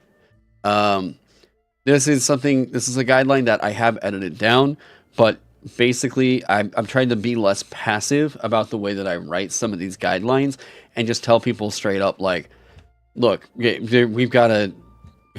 we played this game enough to know that if you want to get into the nitty gritty and keep arguing, we're basically just going to say, we're going to go play with different people. Straight up. You're relying on fantasy tropes to get an idea for how people... Well, yeah, but then people are asking, what the setting is. And I keep saying, we don't have one. We don't have one! If dwarves can't see in the dark, it would be low-key hilarious. They always carry around torches and stuff. They always have lanterns and everything. Gaming the game. Does this make sense?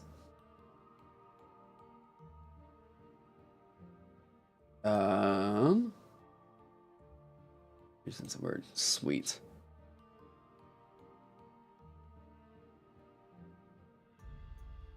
Are we good? Bueller? Everybody? Chat? Are we here? We do have quite a few people in here.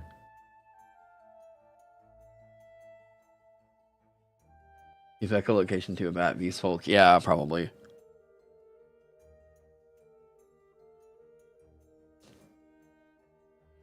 I think it looks good. Anyone else got a weird delay on chat? Are we behind? Or is that just kind of happening because of restream? Could you cite an example of gaming the game? Okay, so number one, if there's an aspect in the game where it's okay, well, you wanted to go and do that. I wanted to go and do this instead. No, okay, well, I wanted to go do this. Okay, and there's a pointless tension where it's guys, come on, just keep keep the thing going. But gaming the game could also be like, you're expected to play this hero in a cooperative game. If you're thinking like, well, but it would be more beneficial for me to do like this bad thing over here, then I'm going to go and do that instead. Because the game would actually reward me for doing that instead. If you're gaming the game is in one part, and it might not be a great header for this, but I would say in one part, it's looking at the game mechanics and trying to figure out how to bust that while you're playing, instead of like using the mechanics that are given. Because like in general, we're still looking to make sure we catch issues where the game kind of gets in your way, or like the game rules don't super make sense. We still want to catch that, and we still want to catch the exploits. But if somebody is simply playing in order to bust open those exploits and kind of make everyone else's life a little bit more chaotic, then we're kind of like, dude, come on, it's not really what we're here to do, you know? Usually this type of person is the one causing arguments. The delay is just a little bit high, but nothing too bad if you use 2x until you get a little ahead. Hang on, let me see something real quick, because I'm really curious if...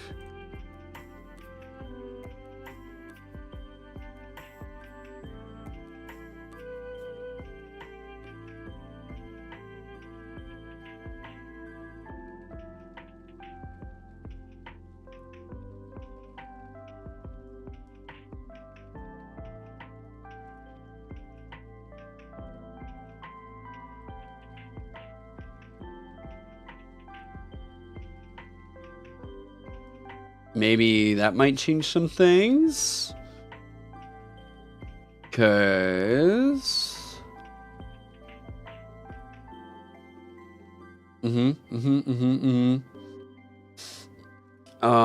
I think the latency on YouTube's side...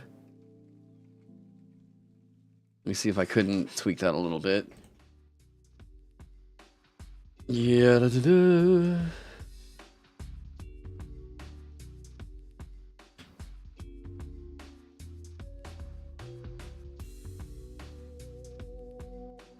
I think I know what we can do on YouTube side.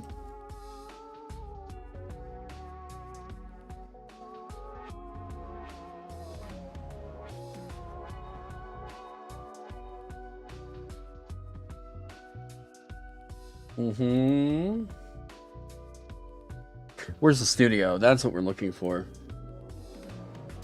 Damn. Close. YouTube studio. Right? No, let's view my channel.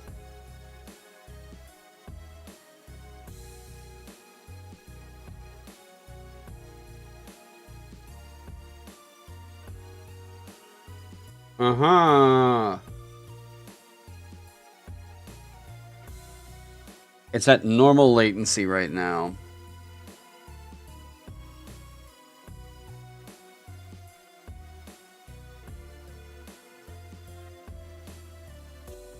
Okay, it should be at normal latency. There shouldn't really be a major delay.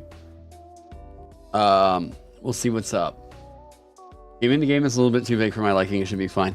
Players are expected to want to play a heroes in a cooperative game. Keep the story moving and okay. I'm just gonna say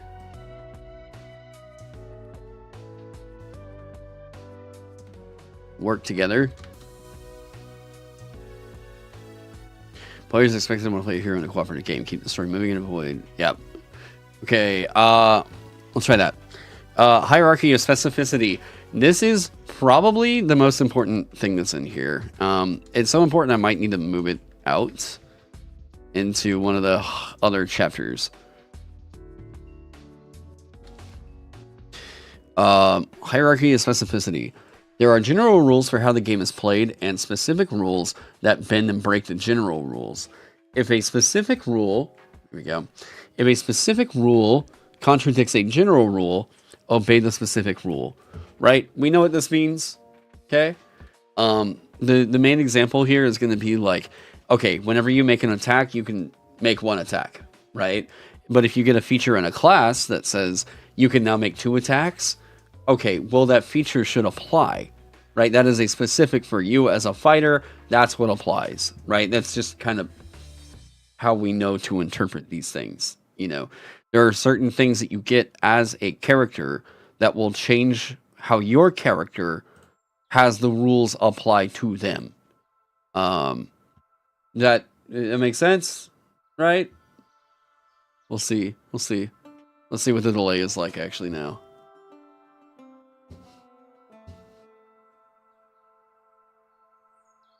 The problem with Be Nice guidelines is that no one thinks they're an asshole until they are, I guess, but like, this is at least something that someone could point to and be like, hey, yo, like, dude, come on, this really only works well if you're gonna like try to work with the other people.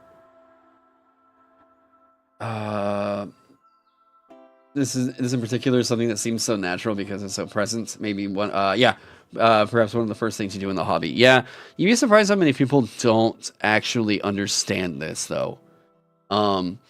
It's enough to where there's been YouTube videos made where people were intentionally forgetting this right here, and using that as a means of saying that certain rules in the game were busted. It's, yeah. You like the way it is?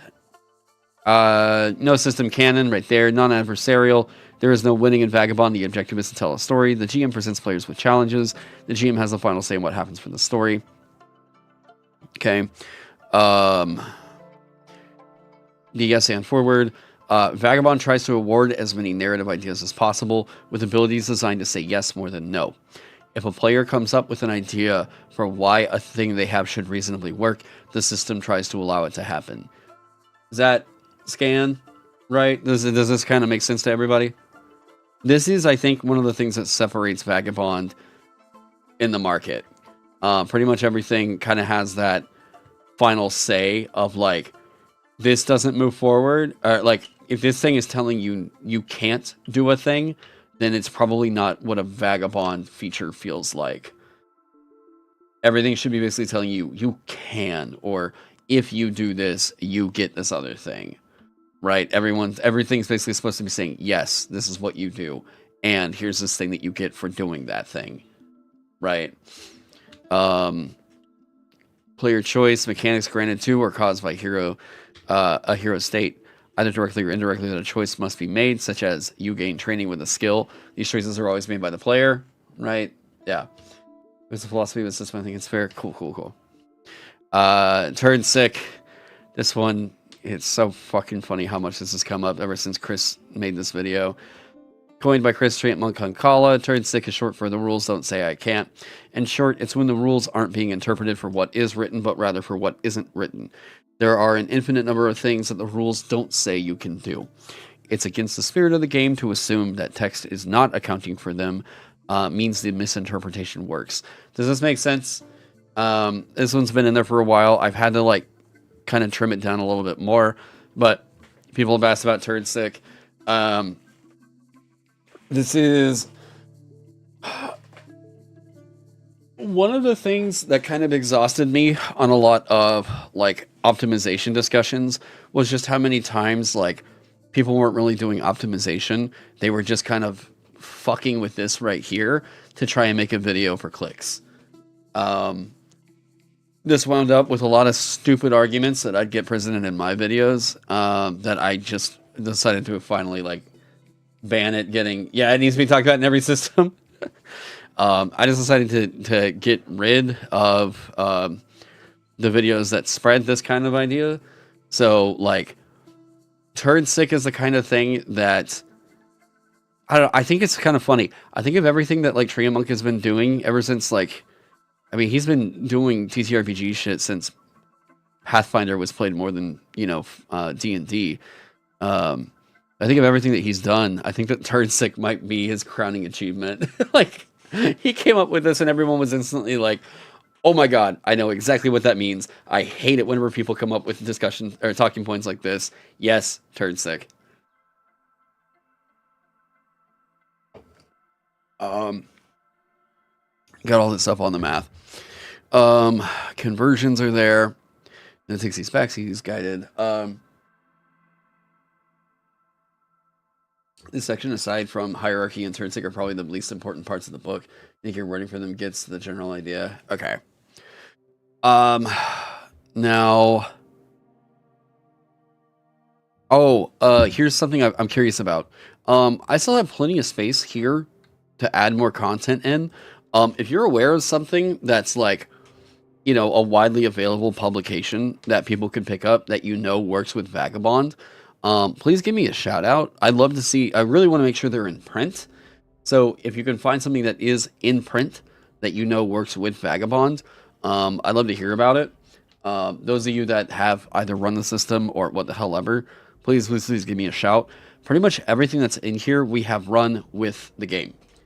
We have had shit working with the game, personally testing it, right? So if you know of anything, please give me a shout. I'd love to hear it. Now let's get back over there. We also wanted to go up and grab a couple things. I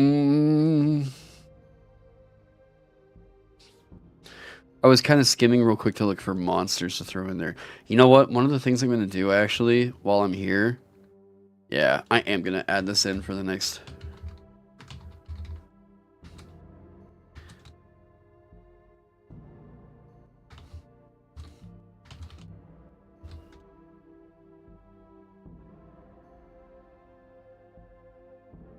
I like this thing too much.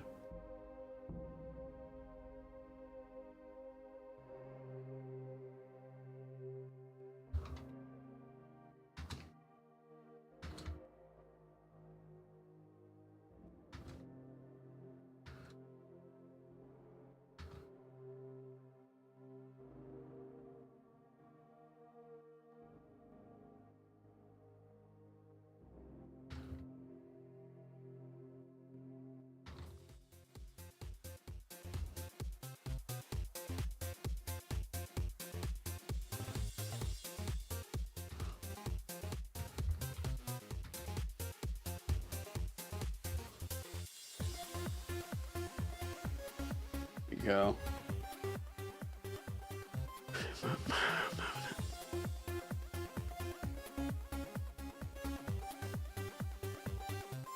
We're gonna go pull something from up here.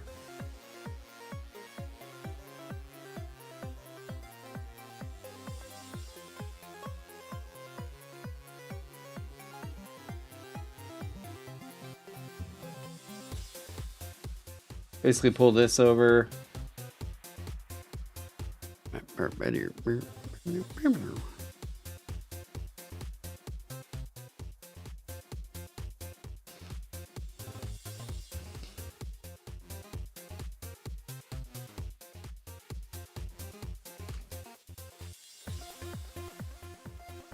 $40 makes sense.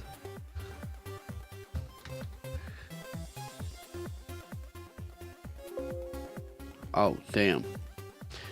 Is this what I've been doing? Are we doing apostrophe? Uh-oh, I've not been running apostrophes and a lot of stuff. Hey, what up, Darius? How's it going? We're good, we're good, we're good. We're coming up with more shit.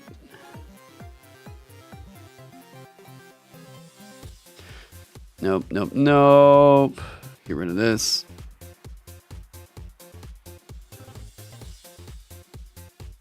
Fight.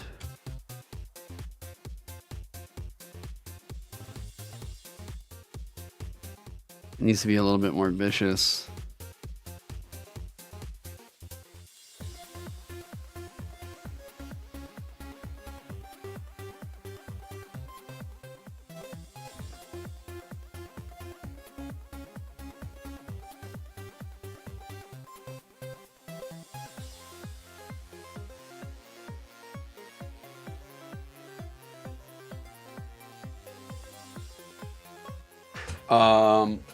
What do the Church Grims hate? Hang on. Actually.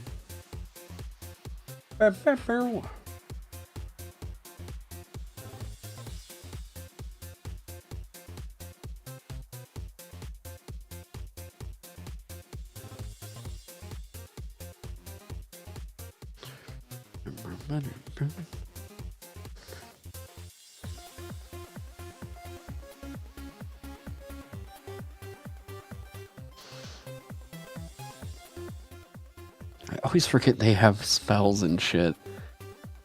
Sees everything that happens in the church. Moves at the speed of a galloping horse. Jesus Christ.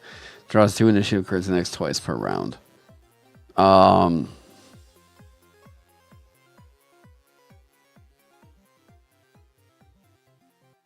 Yeah, bite and claws. There we go.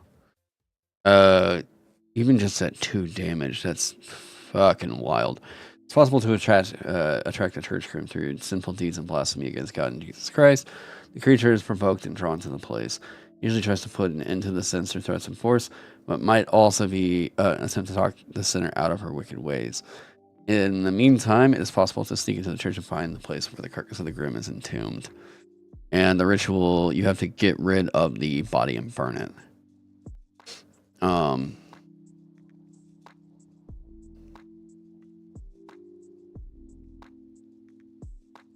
Okay.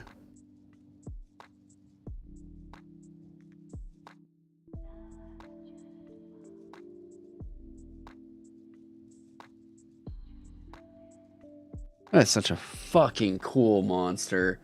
Ugh. Holy symbols in silver. Not this guy. Of all the Bossin, a lot of the Bossin are like, don't mention Jesus around me, right? This guy is like, I was born in a church. What are you talking about, man? I'm gonna fucking just rip your head off. Like, a lot of the Bossin tend to be like more, ooh, I'm a fucking troll. Let me stay in the forest, and like, if I hear a church bell, I'm gonna lose my sanity, right? Whereas like the church grim is just like, dude, fuck, no, I'm a werewolf born in the church, bitch. Like,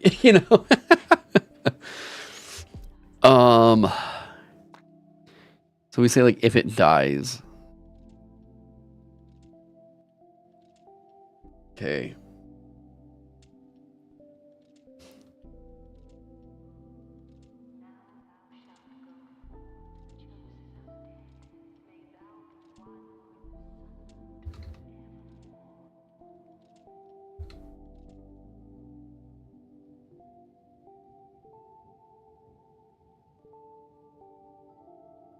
If it hits 0, yeah.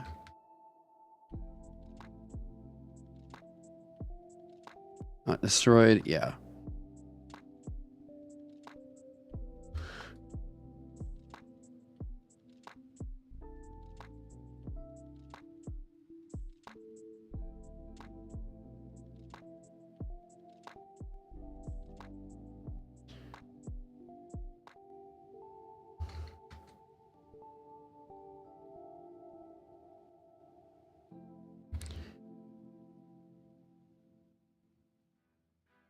Dude, that's hard to kill unless you get that.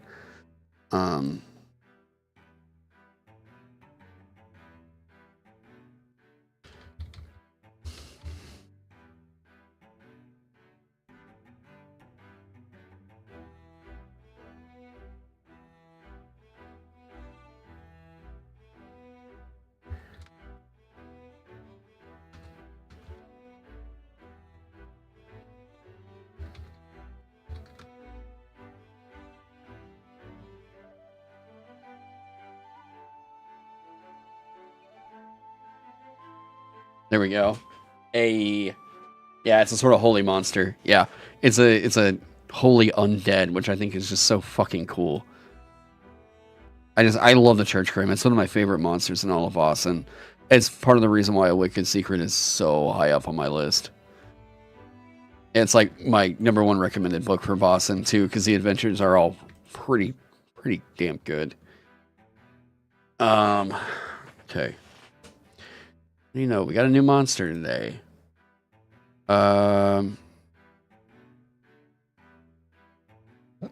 Hiccup. There was another one I was going to add. Oh yeah, we're also looking for stuff to pull over. We have the Stolas now. It would be kind of cool to get the Sphinx in Rook. I keep wanting to do that.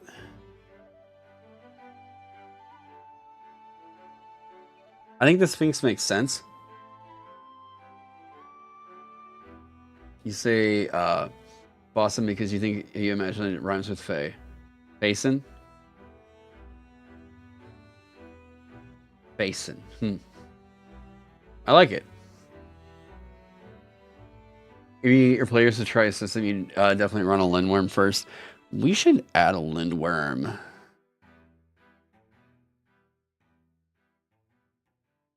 We've already got like weird fucked up dragons and stuff. I love the Beshkion though. That's the one that people keep, they're like looking at the cover and they're like, Taron, what the fuck is this? I'm like, uh-huh.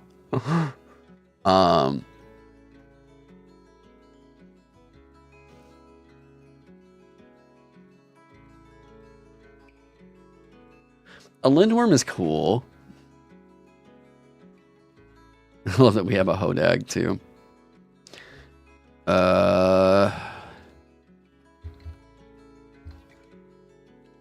My favorite thing about the Lindworm has to be that this motherfucker just goes out like whenever it's so whenever the way that Lindworms like travel, and it's like Vosson's logo, is they like bite their own tails, and you'll find a Lindworm just like rolling the fuck around like out in the forest like as a wheel. And I love how fucking dumb that is. It's so funny to me. Where does it actually show this anywhere? Making a deal with a creature. Yeah. It is such a goddamn funny aspect of not harmed by fire, we kill by creatures. Slithering through 3 different oh, how fucking cool. Where was this? Yeah, they just go rolling. It's so funny.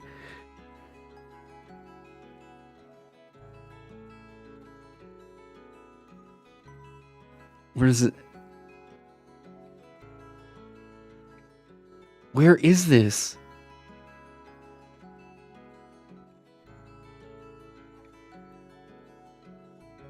Oh my god, come on.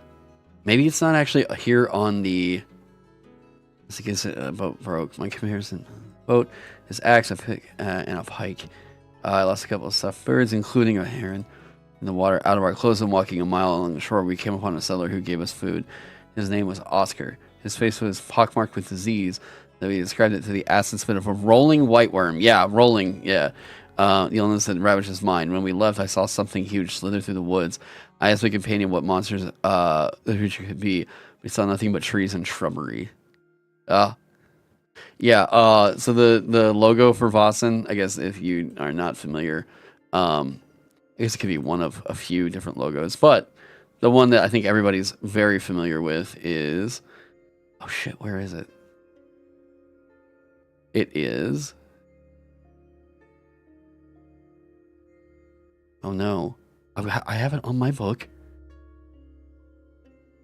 Did they take it out of the PDF?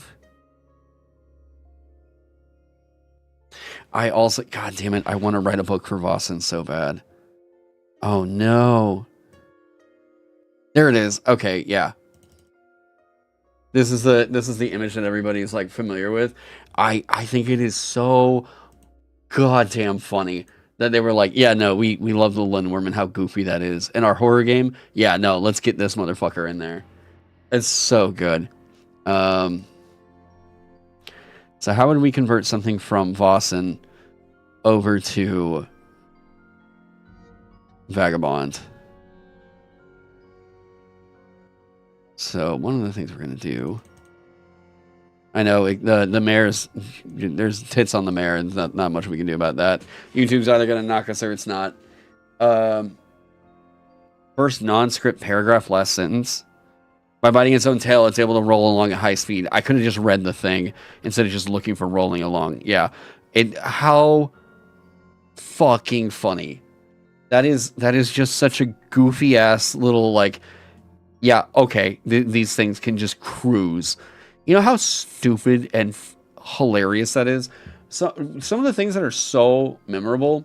Oh, they're in Pathfinder. That's funny. One of the most memorable things in yeah, yeah, I know. So what are you running 3 books right now? I know. Although I have an idea for a Vossen book that I would want to project manage it really bad. This is Dark Souls phone. God, this is so fucking funny.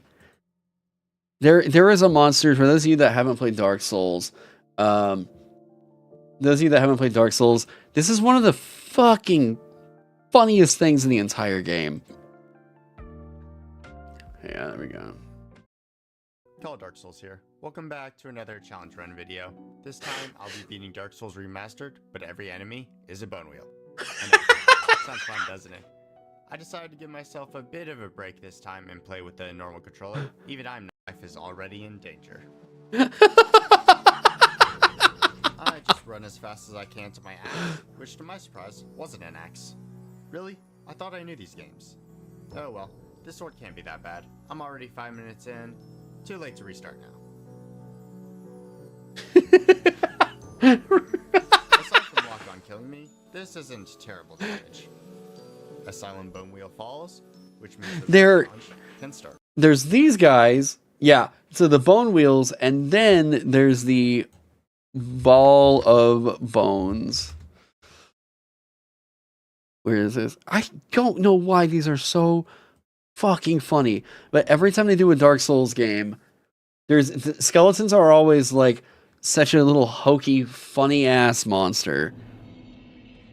Because right here on this stairway, you go down, and then suddenly it's like, oh.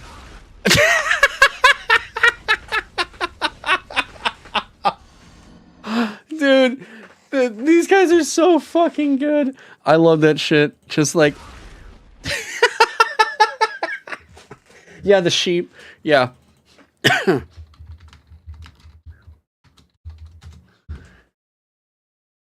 Dude, I am so happy that Amanda and I caught my first reaction to this on stream.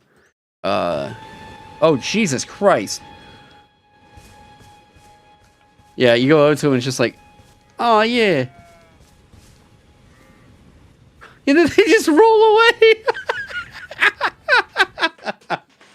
But, like, this became a thing where it was like, okay, ancestral, yeah, regal ancestor spirit. There's a phase where, yeah, the roll attack. God damn it. This is like the best boss fight in the entire game. But, this is, it gets to this phase and starts rolling at you. Oh, wait, you can just roll through that? You can roll through that? This was the only part of the fight I never felt confident about. I didn't know you could just roll right through it. There's giant ones in the DLC. Yeah. Yeah, so, like, I think you kind of have to have those sort of slightly hokey or funny, memorable ones. And it's just so funny that it was like they all roll. It's just, that's such a funny action. And it rolled at me. What? Okay. Like, I don't know, it's so good. You never seen that movie? You killed it like 3 times? Wait, you've never seen that cycle with it? If you kill it too quick, I don't think it does the cycle. Oh, it's determined by the animal it consumed. Interesting. So you can like lure it away from the sheep on the battlefield, and it won't get the rolling attack? I didn't know about that. Wait, so then what jumps? Like, you know, it has the jump attack where it gets on its back, its hind legs, and it's like, what monster is that supposed to be? Like, what beast, I guess, out in the wild? Because I can't recall of anything that did that move. Some intern, yeah, maybe Jigglypuff, make it Grimdark. Let's see here. Yes. Actually, there was a Oh, come on. But like dark fantasy playlist. Sure.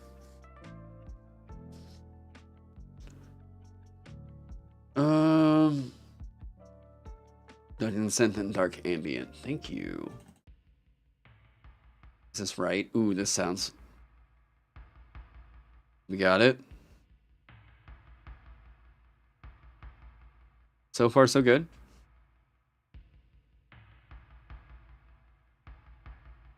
Okay. The album cover looks right. All right. Let's check the vibe.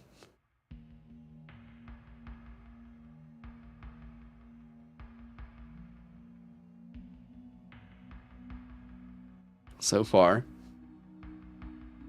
fairly immaculate.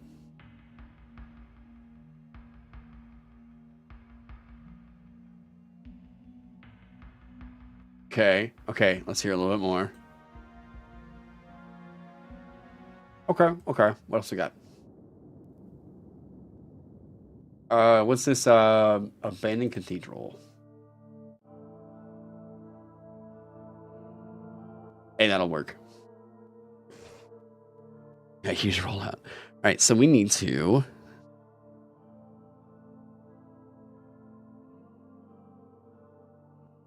Oh, that's right. You can become magical in Vossen by eating the flesh of a lindworm.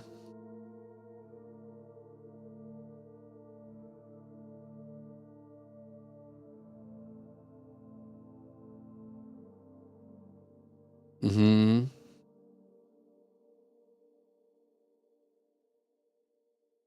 This is super fun. I love monsters that can do shit like this. Okay, so... Oh. Ghost titties. We have... Yeah, what's going on, Gavin? We're good, man. That doesn't look huge. That looks...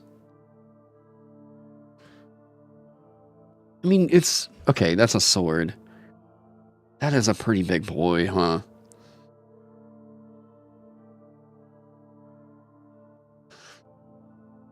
X twice per round, so this is like getting multi-attack. Protection 6. Okay, that's really good. Takes no damage from fire. Can move at high speed by rolling. Heals 2 conditions if left alone for 2 turns. Ooh.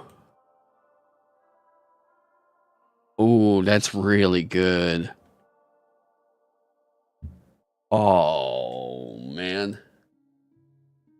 Large? Yeah, probably large. Okay.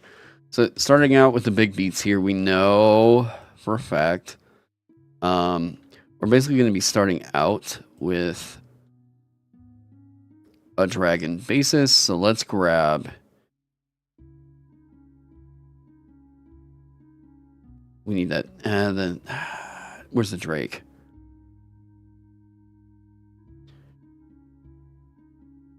Yeah, so we know we have to make it a bit meatier than this Drake. What's the hit dice on the dragon? 7?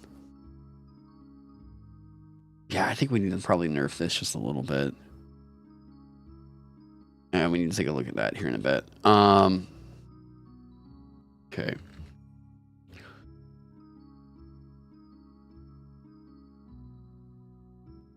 We are immune to fire. Okay.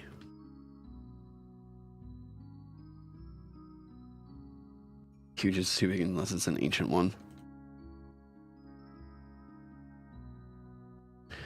Okay.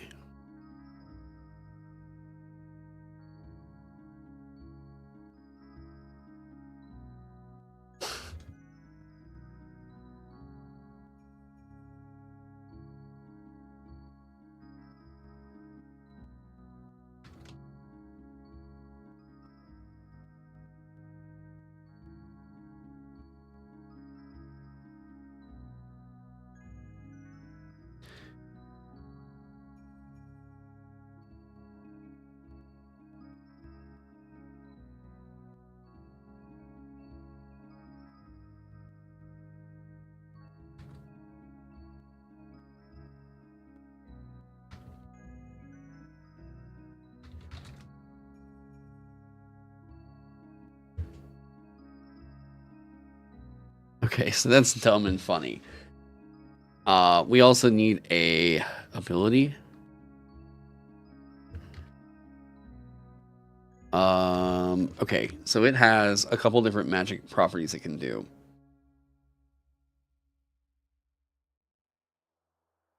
Full cautious. Bite, caustic venom. That's right. That's up to 2 zones away so far. Ooh. And it's burning. Okay. No, I'm riding a large ferret in the You read the description of the giant ferret. You need art of that. Yeah. The giant ferret kind of, it's in those ranks of like, it says this is a giant like animal of some kind, but yet in the past, like the guys making D&D were like, you know what? We're gonna say it's a giant ferret, but this clearly is not a giant ferret. This is something like magical in some sense. So there was like giant ferret was like that. Dire wolves, I would say, were kind of like that. Yeah. Claw by not petrifying. What's the magic thing? It has the venom spit. Yeah, so spit venom.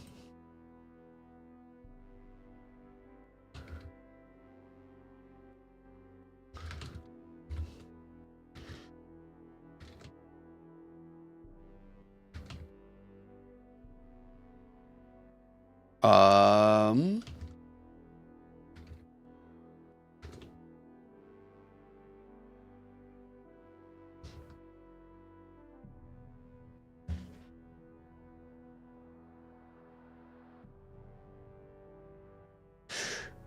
3 on this is actually huge in Vossen. Just for a point of reference, this is probably killing you. Yeah, Might of 12. Yeah. This thing is most likely fucking killing you the first time you get to it.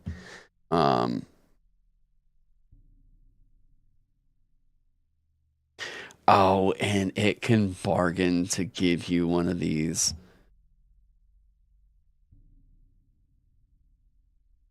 Oh, it's so much fun. This is the kind of thing that just, it writes so many things around itself. Take some damage from fire. Yep, we got that. Yep, we got that. Heals 2 conditions if left alone for 2 turns.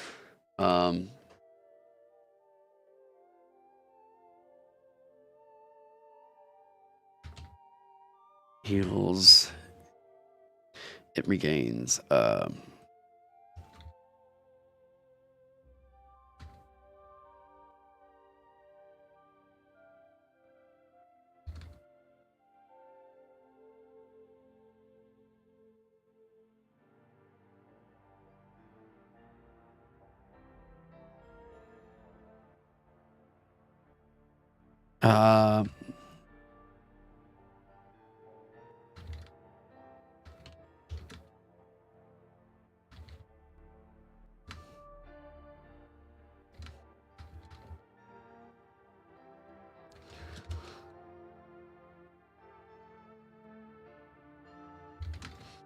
Regains 15 health at the start of its turn if it didn't take damage since the end of its last turn.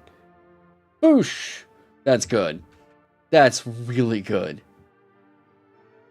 Yeah, monsters that can actively do magic bargains and the mechanics are always fantastic. Yeah, I really like that.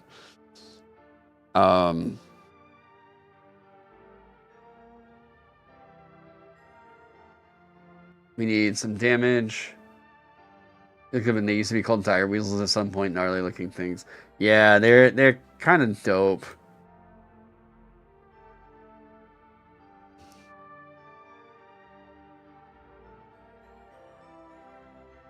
Okay.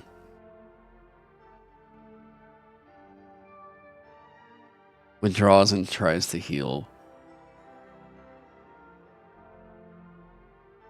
Yeah, so it will, if reduced to half health, we probably just tell people, like, with a lindworm, if you realize that they're getting it bloodied, it's gonna fuck off and try to run. Ooh, that's why.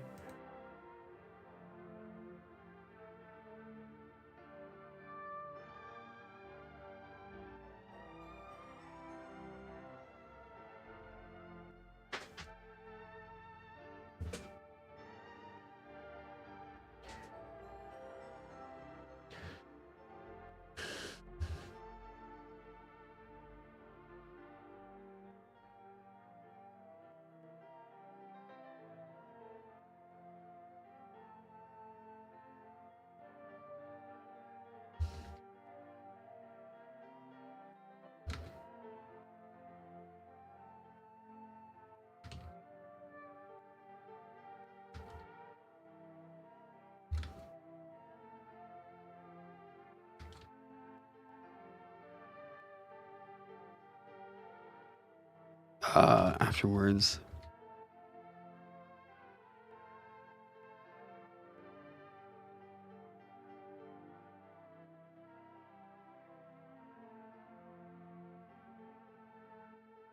If it fails to flee,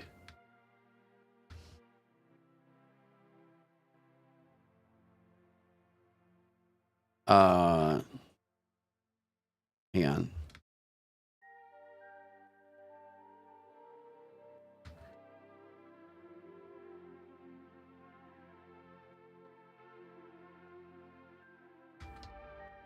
Ooh.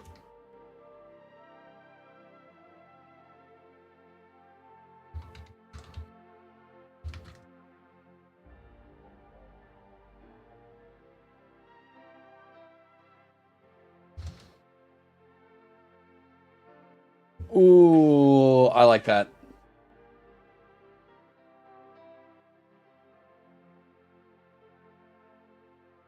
The wreck.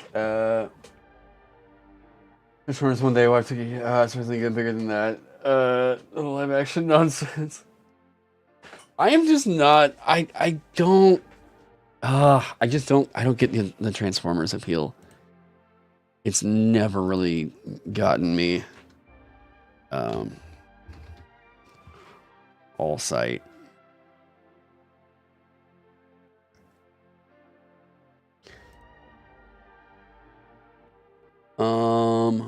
Okay, so this was still dealing 2 damage. So we'll say 2d6.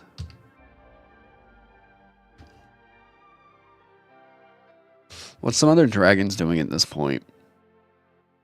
31 hit points is nice.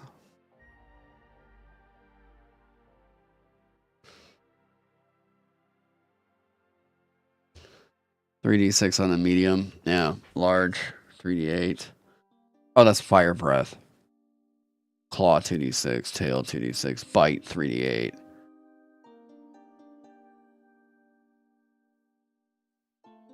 Yeah, 2d6.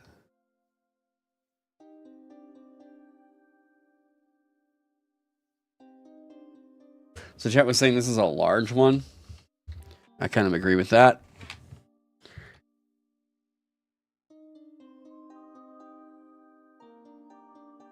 Two D6. 3, 4, 5, 3, 4, 5, 7, 4, 4, 5, 4, 4, 5, 9, 13. God damn, that hits hard.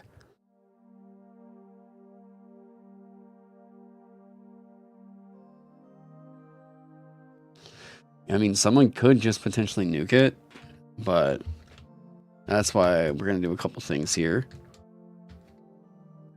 2 is +1 scales. Fire, venom. Oh, wait. Was it venom? Why did it say venom? Caustic venom. Ooh.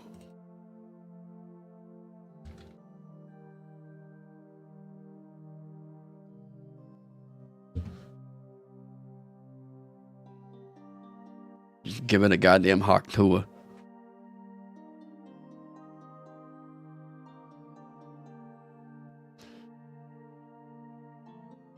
Axe twice per round.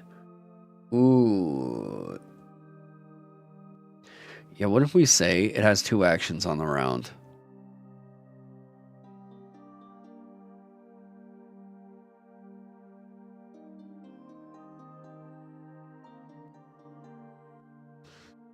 Ooh.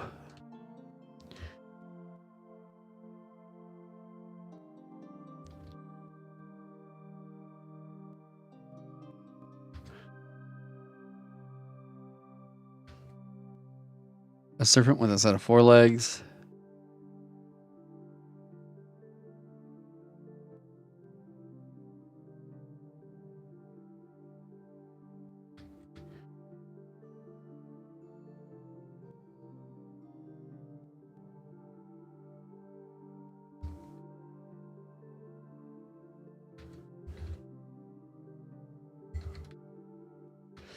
Ooh.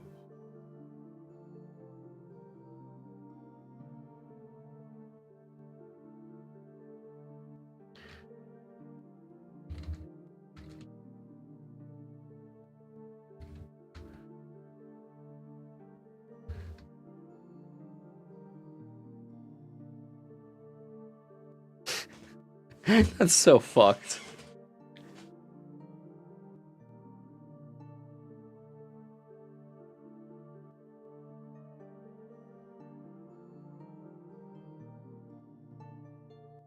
That in particular is super fucked. Yeah, we would get rid of multi-attack if we just started doing it has multiple actions.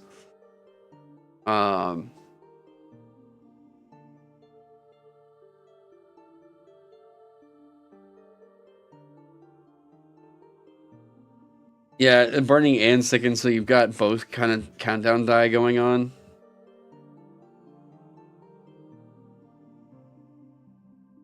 That is kind of fucking scary. This is actually 3d6 plus d4. That's a big, big deal. We'll have to see. Acid, fire, poison.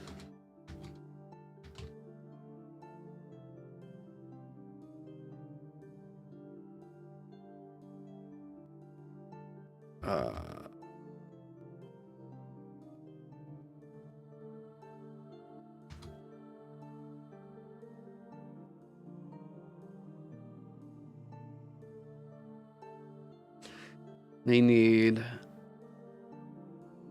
don't know about much of anything else, but goddamn, this is a fat boy. This is a really, really fat boy.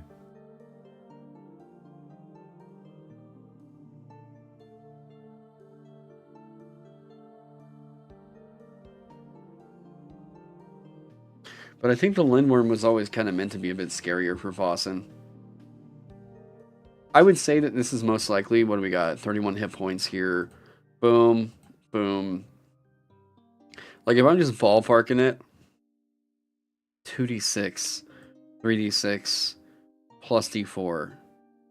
So 3d6, we're still talking about, like 10 plus d4, so 13 here. 13 damage here, but that's a ranged attack that it can get. So this is something that we're usually saving for we are hanging in the back. Bite. So 2 claws and a bite. 14 plus 13, yeah. 13.5. So we're doing an average of 27.5 damage every round. For a frame of reference? Yeah, it's supposed to... I'm pretty sure this is supposed to be big, badass boss monster. A frame of reference real quick. That is killing... That's killing a 5th level character, reliably.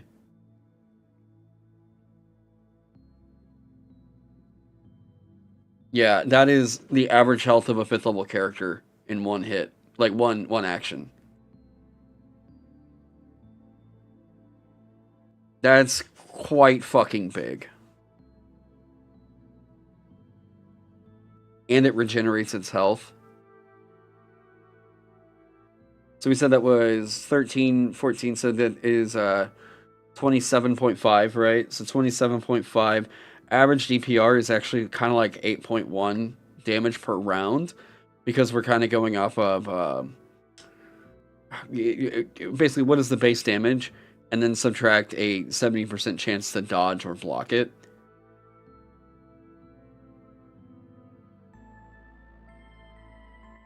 $8.1. Number one, that's always nuking a first level character. There isn't a first level character who encounters this and survives. I just don't see it happening.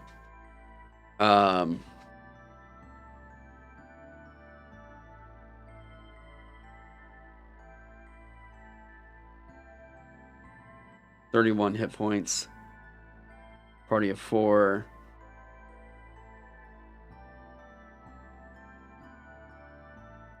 Yeah, most likely this is up there around the TL, like, 4 range.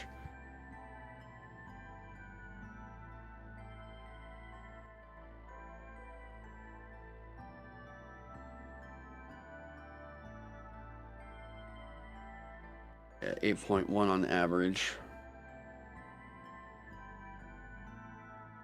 They aren't a big monster, but they are the big monster. You feel like any monster in Boston taller than you is like, oh shit, monster. Yeah, I like the idea.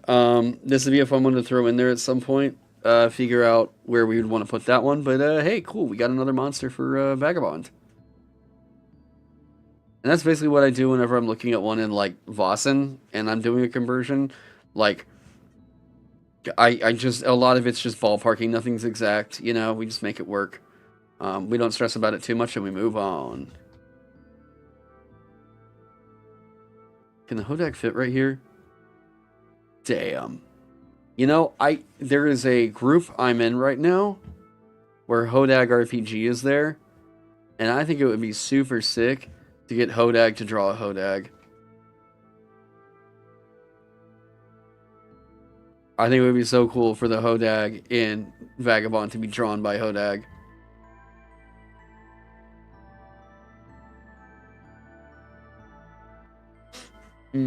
Okay. Yeah, no one thinks let me fight Fafnir. I like the idea of a carbuncle, but we're thinking about stuff to put into Rook and Crook. We do need cockatrices in there somewhere. Because the Stolas I kind of envision as a semi, I don't know, almost basilisk-like creature. Chimera. Chimera's in there, huh?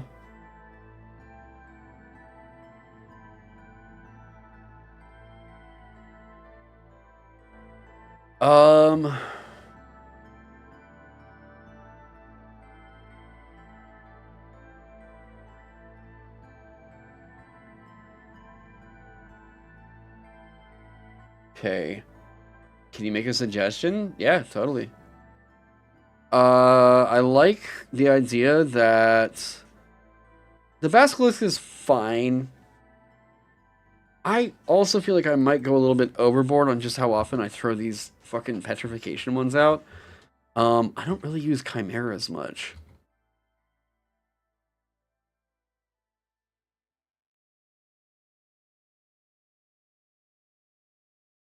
But chimeras also feel a little bit solitary.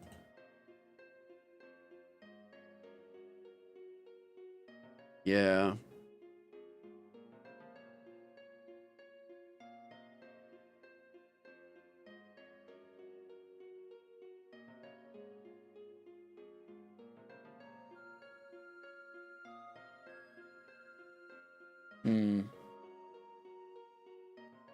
Look up Feldgeister. Amphisapiens. Look up the Feldgeister.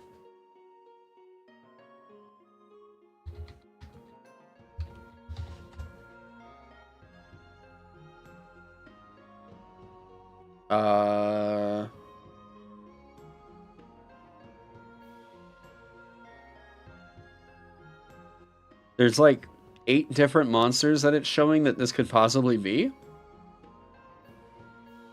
We got another one. Got another one. Ooh, I like this one in the cornfield. That's really weird.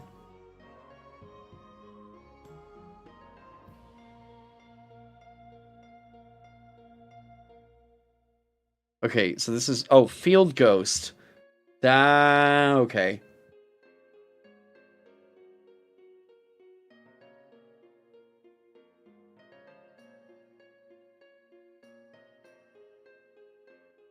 Okay, so what does it do?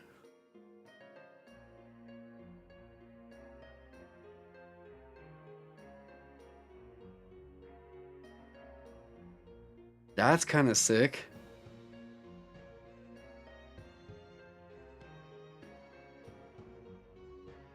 I mean, the look of it's cool. Here, I'll... Harvest spirits or demons. That's kind of sick.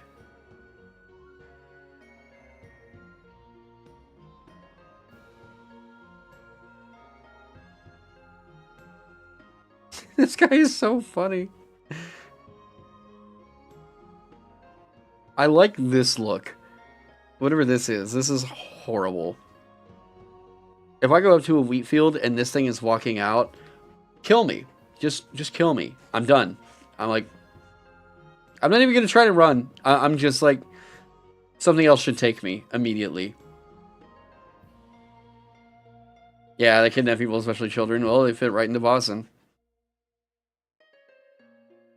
Oh, someone did a conversion. Feldgeister. See, this is another thing that always bugs me about 5th edition, like, stat blocks, or, like, really any D&D stat blocks, is it's like, challenge rating 1, right? And then each stat block is just so blown out and over-bloated, and you're going to use a quarter of this right here.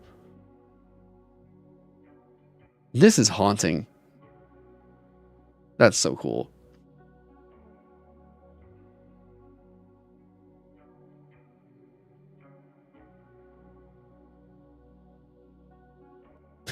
Literally the Wicked Witch.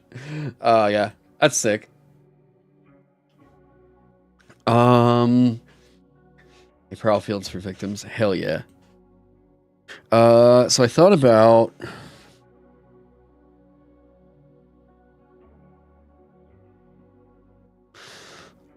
I don't really do a whole lot of chimeras. I think the Stolas makes sense to throw in here with the cockatrices because, like, I don't know, I feel chicken lizard thing, but I also. I don't know that it needs to be the entire vibe.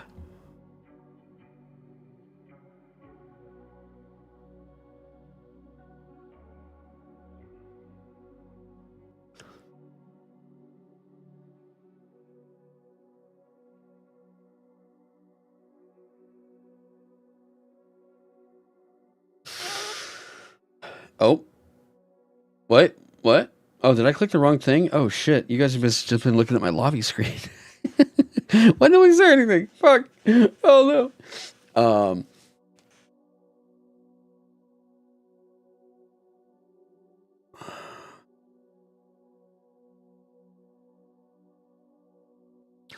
The overshoe. Oh, yeah, this thing. There's so many weasels we have in the game now.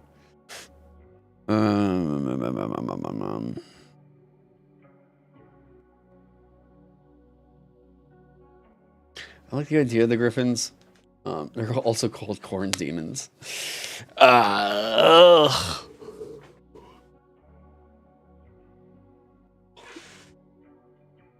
I thought I was queuing up something. Oh, I'm trying to find a good fit for wandering monsters in Rook and the Crook, especially for Rook.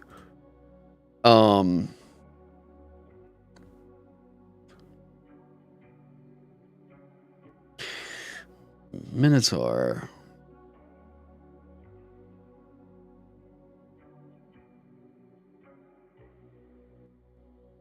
Oh.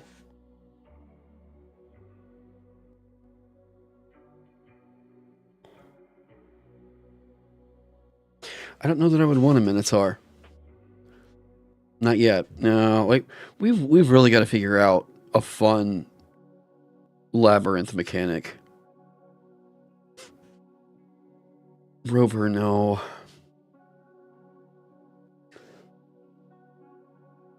Keithongs are a special type of griffin. I will look into that.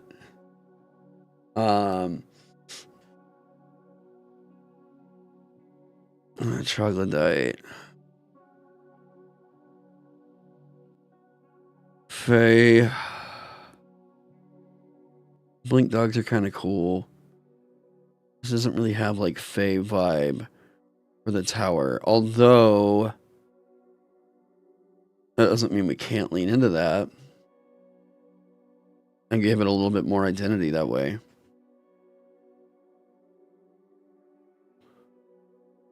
That would be kind of sick. What if that was like one of the weird characters to it? Like Rook also is this sort of Piranesi style liminal house. So we already got that in the very beginning. Like satyrs.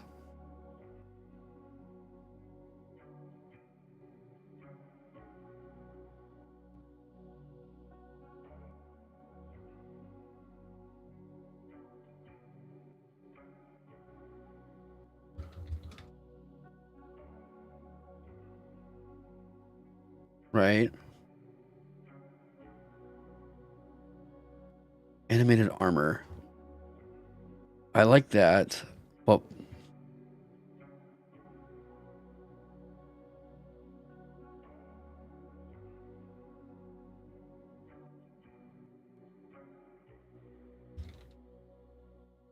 the animated armor is cool. I think we might be able to get rid of that though.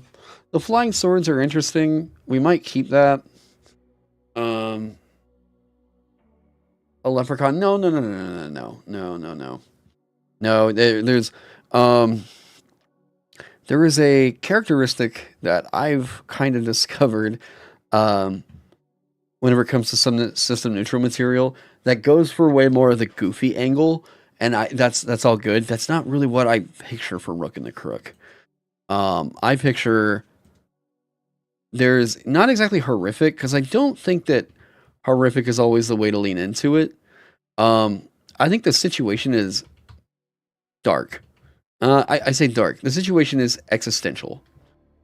And I kind of like just having that there as existential, and it not being this thing where we try incredibly hard to lean in on anything particularly goofy or whatever. It's like we have a cool scenario that has a lot of potential to do some crazy shit and like have a great what's the feel? Give me a good description. Oh god, like hey guy, you kind of put me on the spot here. I do like gargoyles. Ooh yes. Hang on. Yes, maybe that's what we do instead of living statues. I don't know, maybe.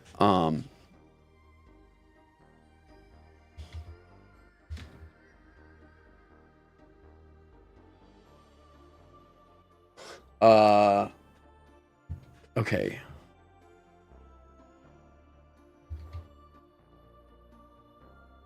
Yeah, that's a good one.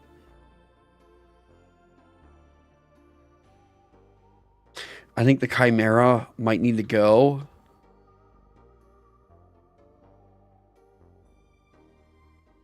We did have Basilisks here instead. But, I do want to avoid writing a whole lot of these petrification curse style ones I keep doing. I'm like, yeah, what's a cool like plot hole for this? Oh, or a cool plot hook for this. We keep petrifying people. Why? Like, I don't get why I keep going for that. What is Rook's vibe contrasted with the Crook? I think more about safety, security.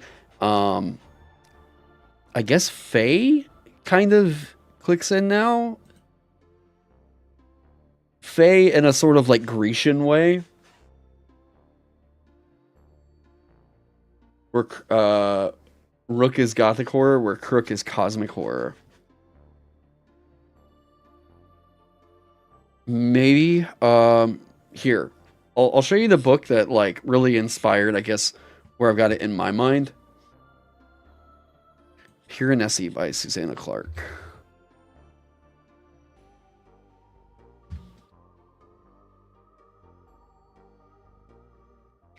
Mopcon Undead Water Spirit. Y'all are not helping that ADHD.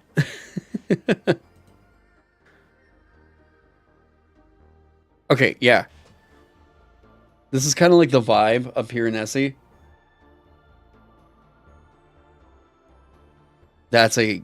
Yes, this is a very good illustration for what's going on with Piranesi. So, the concept is, there is this house. But it's not like a house like... Hey, Amanda. Can you do me a favor real quick? Could you come describe what you think the setting of Piranesi is? By the way, if y'all are looking for a good book, I read this in 24 hours. Yeah, I think I binged the whole thing. I think I read it in 2 or 3 days. Yeah. So, how do you describe, like... Just the setting? Yeah, what's... It's like this dream world very liminal feeling, kind of like castle-y ruins, but Yeah. like not like big tall castle. I don't know, like a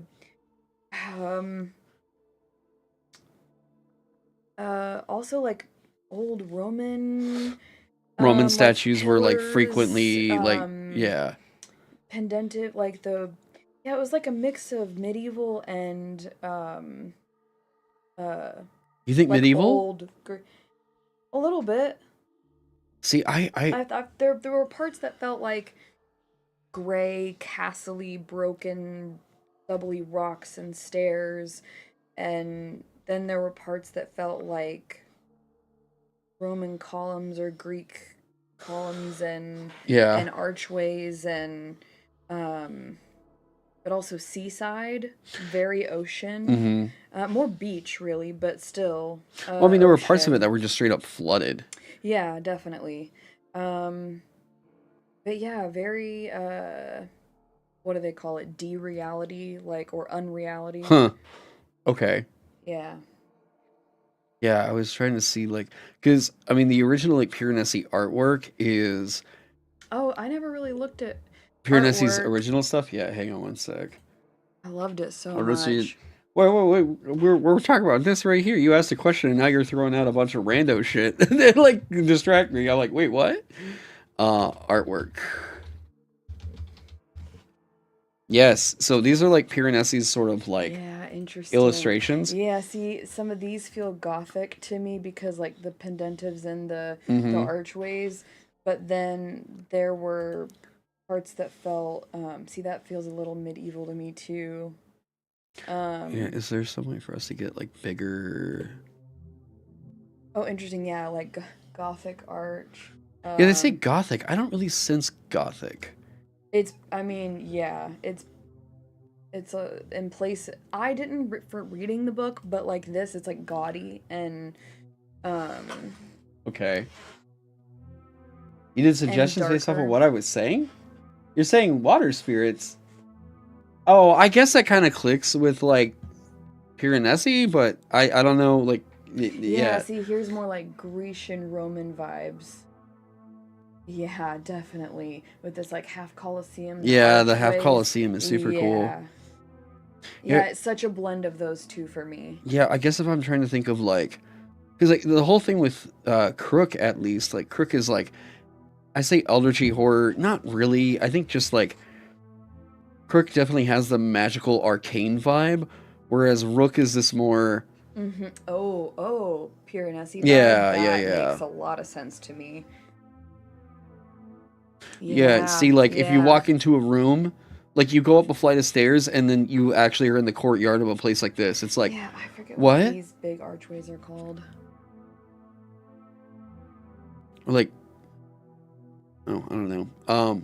Yeah, I figured it would be cool if you It's like a broken bust. walk up a set of stairs and then suddenly it's a marketplace or Yeah, it's just like what?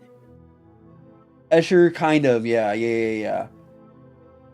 Italian/French Renaissance Renaissance at a glance. I think so. parts of it, yeah. Yeah, it's like interesting. It's like I don't get gothic from this. not from some of these. There was some pictures earlier that kind of looked like God, like that's this. stunning. Yeah, I imagine more of that. Yeah, there you go, like more basilica stuff. It is a massively expansive room, and it's just like, well, Yeah, this is more what I pictured. But there were parts that made me think, like, kind of not dungeon, but you know what I mean, where it's like cobble and broken and it, like old stone. Yeah. castle.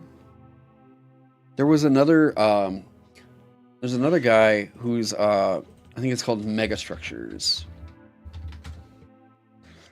Not quite like this. Well, you have artwork. Oh, and it's all AI art stuff now. What? Did you mean to still have artwork after? Yeah, Mega- oh yeah. Oh. There was an artist who did it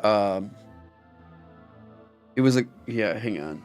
So most of this is like AI artwork now at this point because fuck out of here. Wow. We really need to get rid of AI artwork before we start actually damaging our own records and Yeah, archives. for real. Seriously though. Like, I'm like, okay, I just want to see. There was an artist that did a lot of megastructure artwork, and now I'm like, this is all just. Well, and then just last night, like real world impact, looking up, just double checking on jump starting a car, and Yeah, the- yeah, it gave us bad instructions on Yes, jump starting a car. It totally skips the black Yep. clamp or whatever, the negative one. Yeah, I know that this one is a real picture. Or, well, I say real picture. This one's actually done by an artist. Yeah.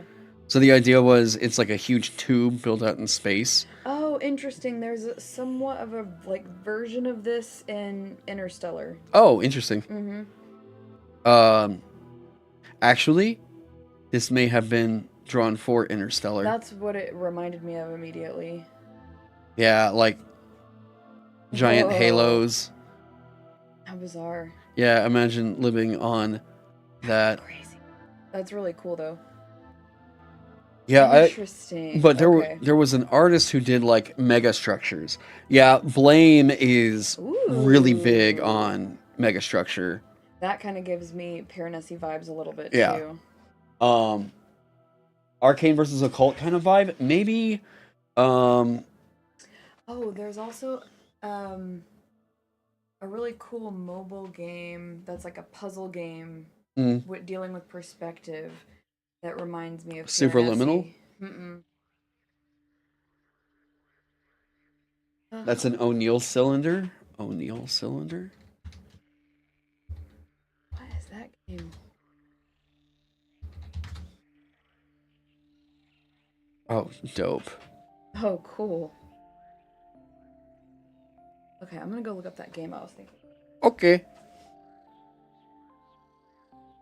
Yeah, there's like a type of. This was like a classic artist. I don't remember. Is it like a mega building? Classic. God, I can't find out who this artist was. Not Mega Man.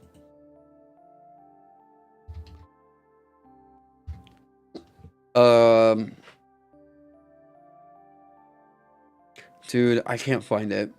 That sucks. I don't even know really what to look up. What?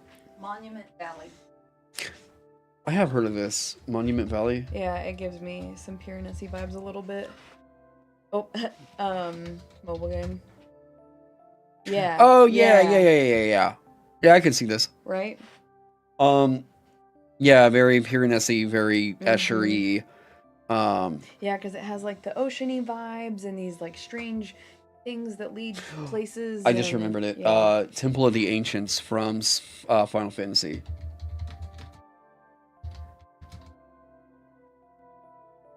Oh, cool. Yeah, the Temple of the Ancients had a very Cool. this has a very Wow. just batshit crazy vibe. I want to play Mario Kart Versus with the balloons on those. Yeah, right. Yeah, the clock trap was I say trap, the clock puzzle. Oh, we're getting into Final Oh, Fantasy God, yeah, don't- fan art. scroll I know. I too was like, far. I should probably be more careful scrolling on that one. The Russian Siren might be appropriate for the Rook. Wait. Yes, gatefold. Hang on.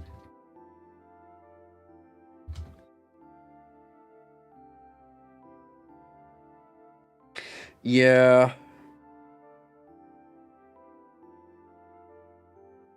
Yeah, Yes albums definitely hit a vibe.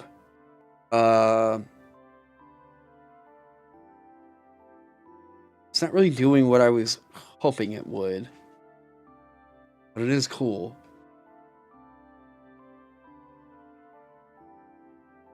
Yeah, I was looking more at structure, and I'm not really seeing. I mean, there's this more big environment. I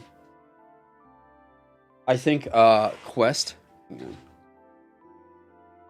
Roger Dean did the artwork for Rias's album. Roger Dean. It's dope. It's dope shit.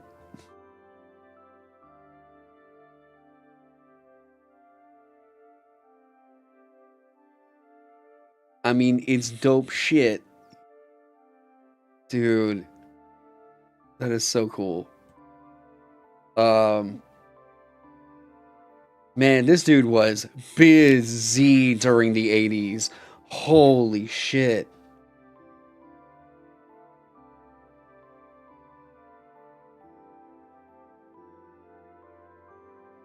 My God. Like, what is this background? You know, what is that skyline? Like, this is a look that happened in the 80s, but like, what is the technique that you do to get that look for the skyline? Is it like, because it doesn't look like watercolor. This just feels, I don't know, but I feel like I see this everywhere. Like, I feel like I see this kind of look in so much art from back then.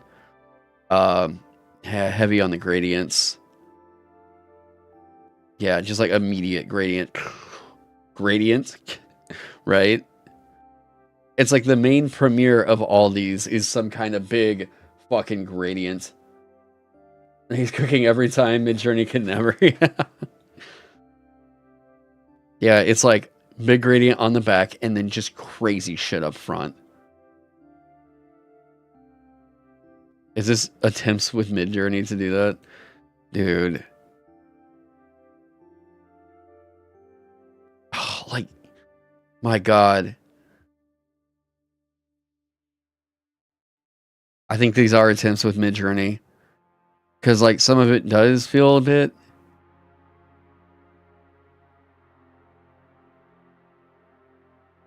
Yeah, some of it feels runny.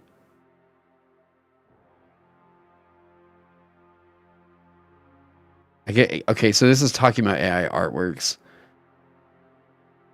Yeah, these don't look like some of his stuff. Pastel Reyes. See, I feel like whenever you're getting a piece of his, there's a lot more definition and intention. Like, this is, you have all this green is just crazy. And then this incredibly defined and striking red, yellow, orange, just fiery butterfly dragon right here. He gets prompted a lot due to his dreamy nature. Yeah, I believe it. Oh.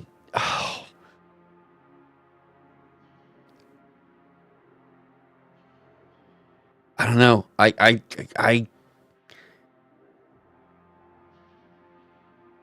If I was venturing to guess, I don't think that this is real. Because it says, number one, you know, in the style of Roger Dean, fantasy landscape, right here. But it also just feels like this structure is just... It feels like the prompt wasn't able to tell whether or not it was like rock or structure. You know what I mean? I don't know if that's real. Plus, I feel like there would be a lot more intention to it. A lot more. God, his art's sick. It sucks to know that, like... See, it's shit like this. I'm like... The more and more, I don't know what I could trust to be actually his artwork. Like... See, the reflection's not even correct. Yeah, it's like... And if you want to say, well, like, maybe that's intentional... No, it's not. It's not reflecting the same way. This tree's just missing. It's not reflecting the landscape. Well, maybe it's a different side. If you flip it upside down, maybe it's like its own other thing. And like, the shadow doesn't make sense on that one. Oh well, okay. I could have just seen our Midjourney. Oh, that sucks, because like if I want to look at his art, now the thing that keeps coming up is people are like, yeah, here's what I got when I prompted Roger Dean art on Midjourney. God damn it, I hate AI art so much. Oh. I'm like, I don't know. Either this is like, this is just some crazy natural landform, or the dopest elf party is happening right here. Oh man. Okay. But yeah, I like the dreamy kind of vibe for the back. But one of the other ways is people were kind of talking about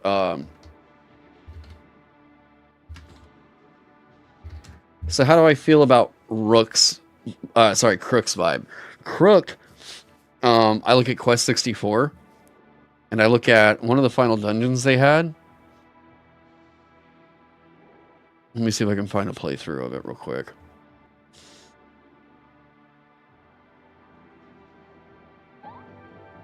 Woo!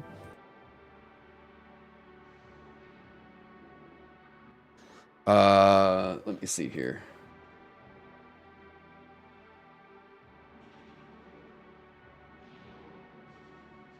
Yeah, so this is getting into the area where I would say I was more inspired by the look.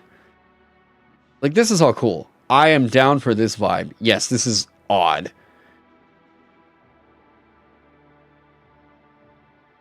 Quite cool, but it's a little bit bare. Here we go.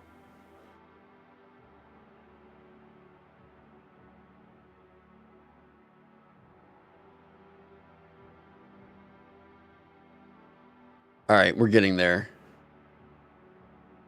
I want Crook's whole vibe. You'll see, where is it? The floors look, yes, the floors look checkerboard colored. So you see how, like, whenever you're in here, this whole world just feels, you're looking out into a crazy void abyss, and all you see is the ground below you. I love this. This to me is like, yes, that's that horrible, oh. You have it filtered from before 2021-ish. Yeah, no, I agree. That's like one of the only ways we're going to be able to trust it now. Dude, this is so fucking cool. Like, I love how it feels cartoony, but unsettling. Like, I don't know what you would call this sort of a realm, you know? Vagabond started looking like Wizard 101 in your head?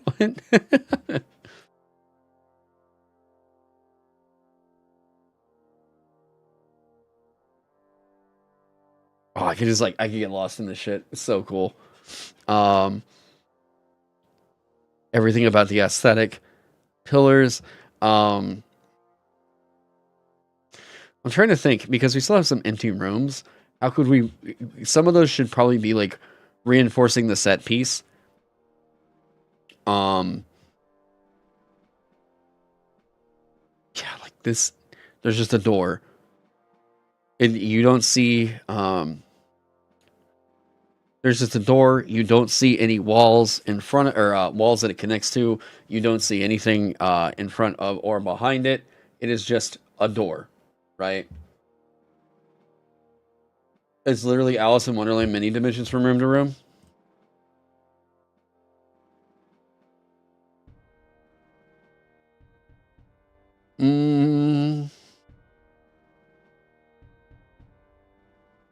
Let's go see artwork.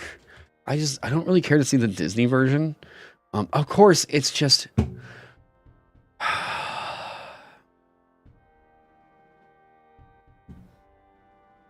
it's, dude, searching for anything for inspiration right now. It's, you can't tell what, like, I mean, not at a glance really, but like, this is sick. This is super cool. I get it. Yeah, I get the vibe, right? Going to chasing down a door that's just like, no idea where it leads, but like, let's fucking go, right?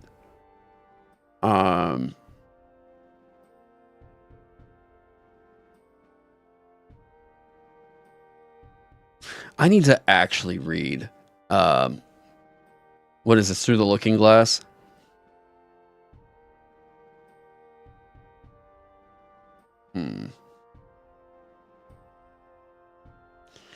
So much of the AI just flop.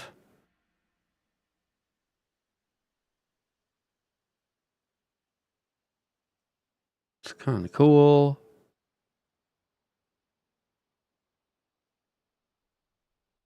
Yeah, I was just trying to see if there were any particular scenes that kind of popped. Do I have any mirror monsters? Not really. Not off the top of my head. You could throw in that fucking unknown. What is it? It's the unknown. Dude, I'm sorry, but like that was actually one of those things from that Charlie and the Chocolate Factory, or wait, the Willy Wonka experience.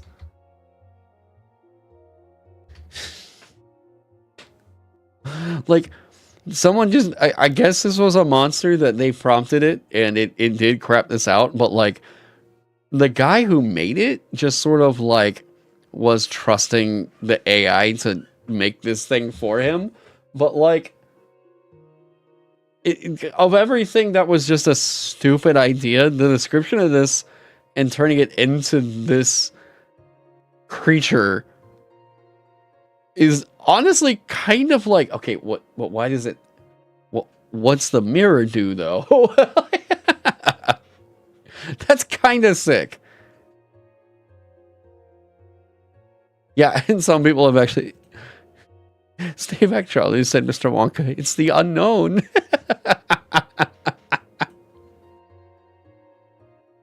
I don't know what you would do with it. I don't know. It's hilarious though. And there is something kind of compelling about the character design.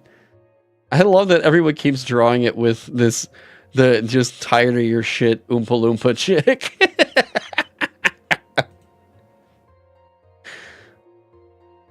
Yeah, people have been taking it and putting it in the fucking Hero Forge.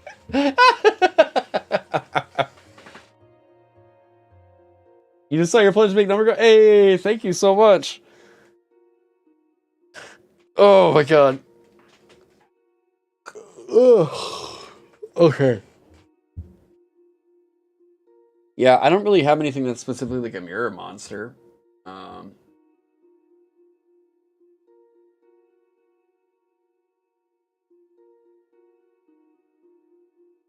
This does though.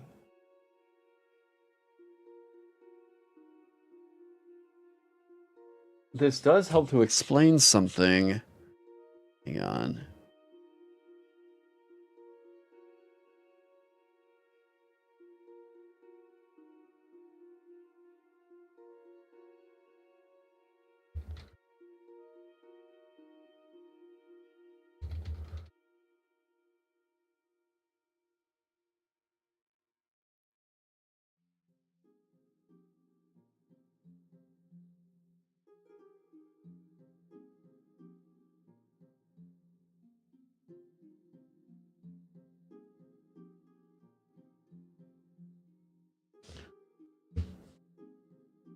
Ooh, it's not a plastic hold from upstairs. It's actually...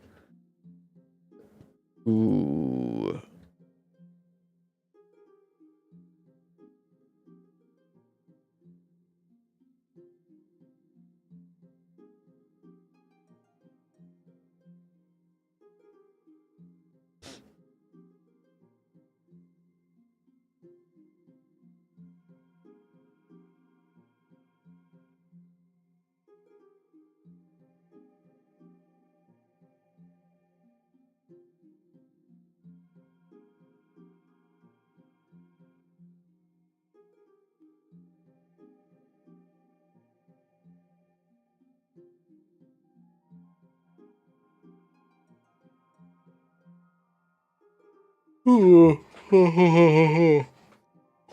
Man,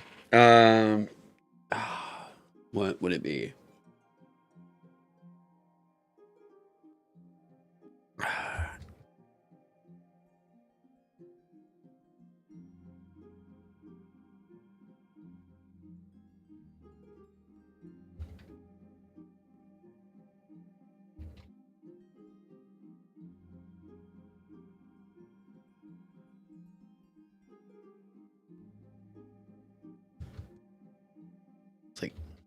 I don't know, 3, sure.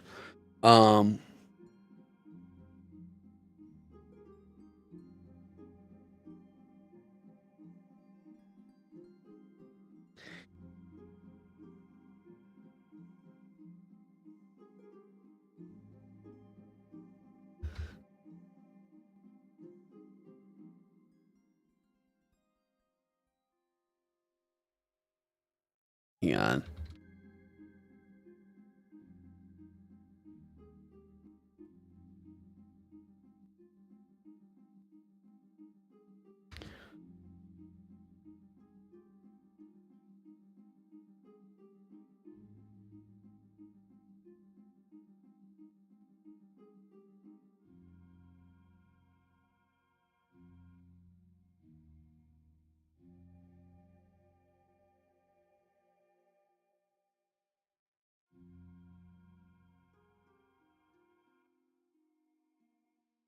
Ooh, okay.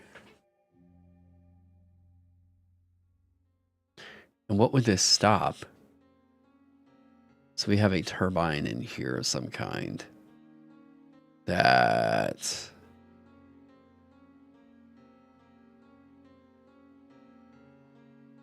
heat causes... Ooh. Needed those neon green dice. You've been wanting a new GM screen. Hey. There we go. Thank you so much, Pat. I promise they are sick. I got them up on the shelf right now, actually. Okay.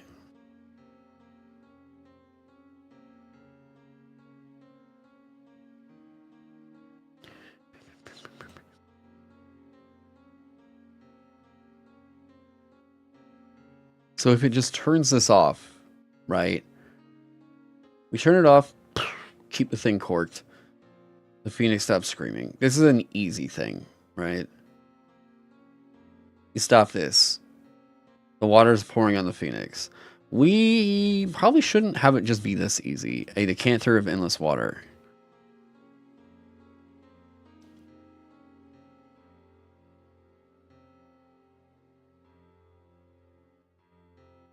We were flooded, pouring.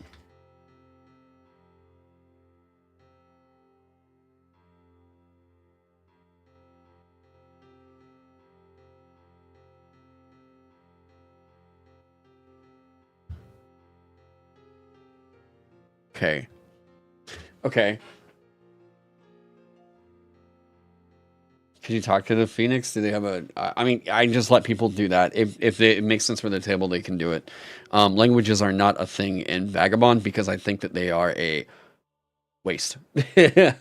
I generally think that languages in any TTRPG isn't even a thing I would say for, like, Shadow Dark. I think it's a clung-on tradition that we need to be clipping. It doesn't hold any significant weight. And even whenever people have tried to do it, it just kind of feels like either you made the right choice during character creation, or we leave this up to a finicky roll instead of just saying, like, here's what the message says right here. It's never seemed interesting in a mechanic, is what I'm trying to say. Decanters is still plural. Thank you.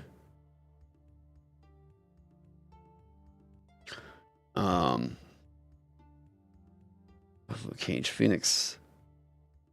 The water in turns into turbine that powers the gadgetry throughout the towers. Okay, so there's that.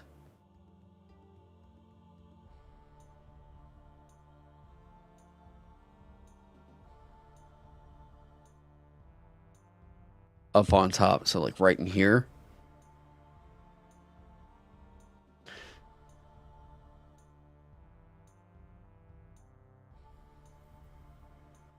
Okay, but what would it power that we're like, this should be a solution for this over here?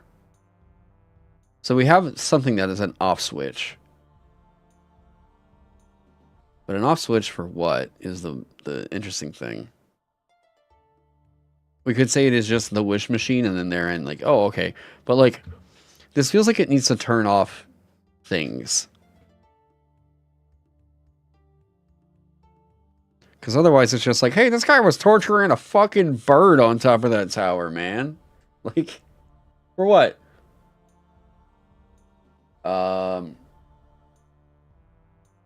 This place is done correctly, but most TTRPGs do it very badly. I haven't seen a TTRPG do it well.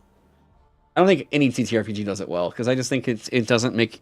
It makes for really weird, awkward stuff at a table. Too many TTRPGs are really trying to make these, like, crazy, deep video game-like mechanics about, like, aha, well, people that know this certain language will be able to... No, it's just... I don't think it works. Yeah.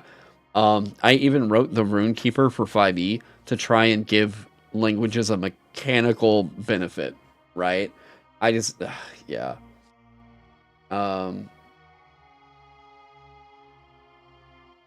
So...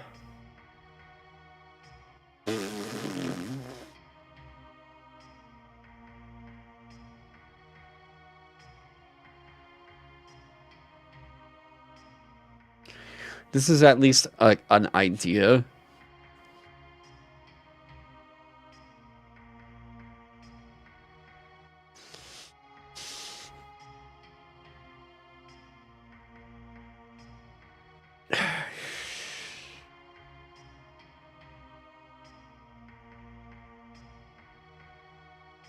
There's been... Okay, so electricity was used to kind of generate and make this thing down here. The thing will destabilize. And then... if we say it destabilizes the thing over in Crook... and it can potentially shut that thing down...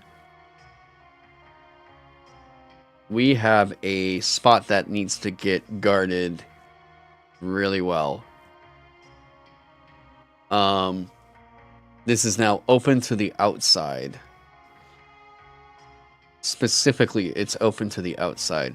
So we can't make the main thing for this room or for, like, this is the main MacGuffin right here. This explosion in the center. Making the main thing for this just turning off, or like going and pulling a Voss out of place, that's too easy.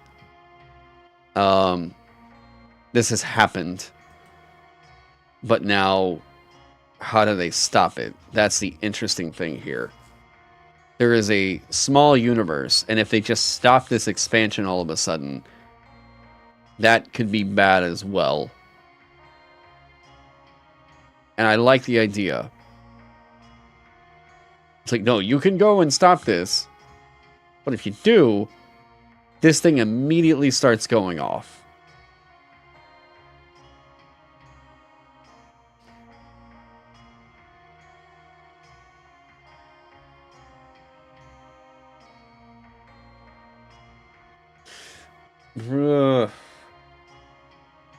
It accelerates the growth of the universe. I think maybe like that's a thing that's helping to keep it in check. Pyrocro collecting matches and material components for what? No. We're not going funny. We're trying to make like dungeon here, and so far, we're trying to come up with an answer for a issue coming on right now. We want to know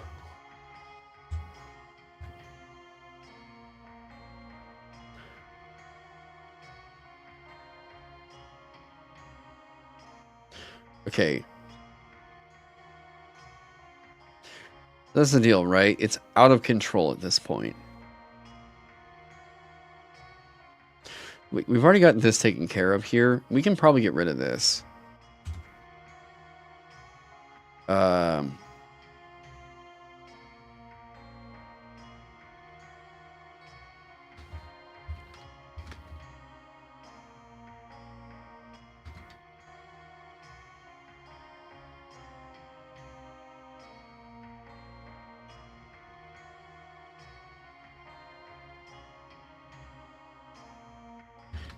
On this floor.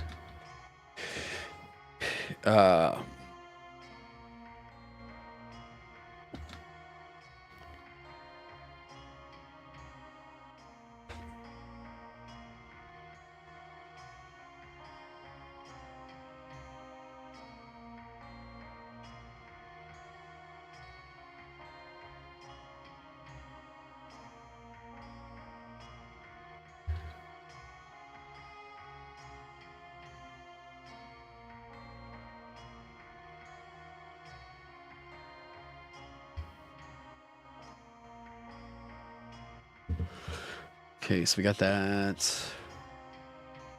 This is not gonna be this room anymore, because that's actually up in the rupture.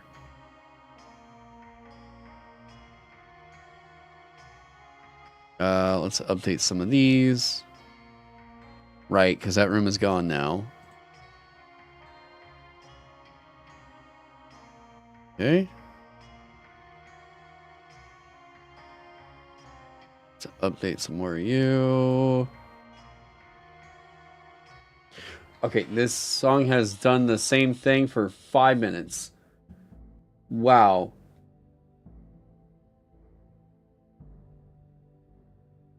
Dude, there is good dungeon synth, but whenever it goes bad, it goes way fucking wrong. Yeah, stairs up.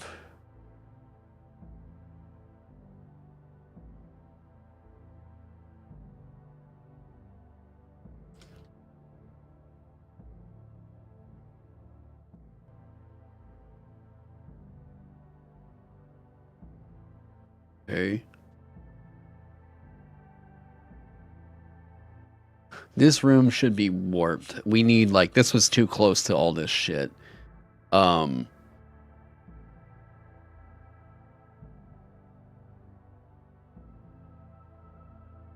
Yeah, this is, I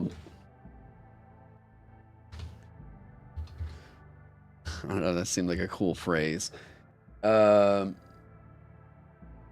artificial dimension portal needs a lot of power. Yeah, I mean, yeah.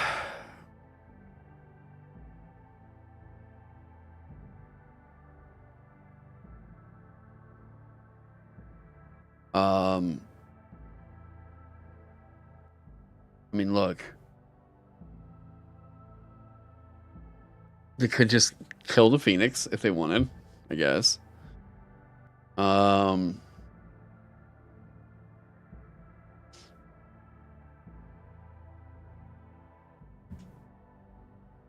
Gadgetry throughout the towers.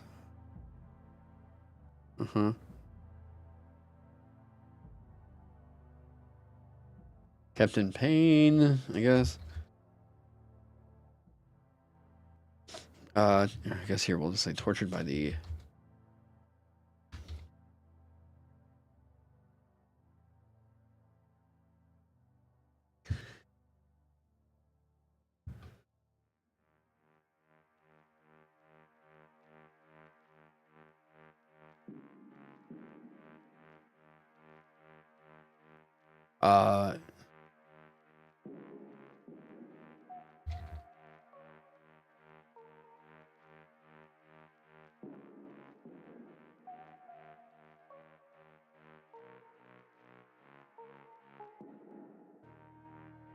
Yeah, and if they kill it, it just revives again, and then boom, that's the engine right there, right?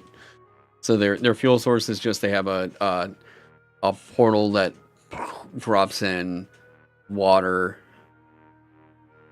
on top of this Phoenix, and this is on the 9th story, so we should probably be saying that, like, the stuff down below it, like here at 8, this is flooded.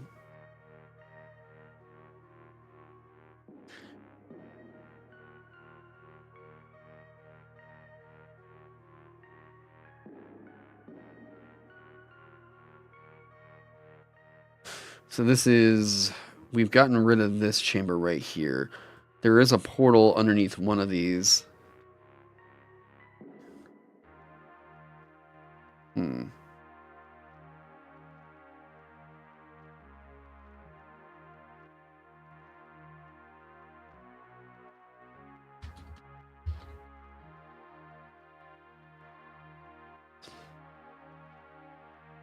Page number full.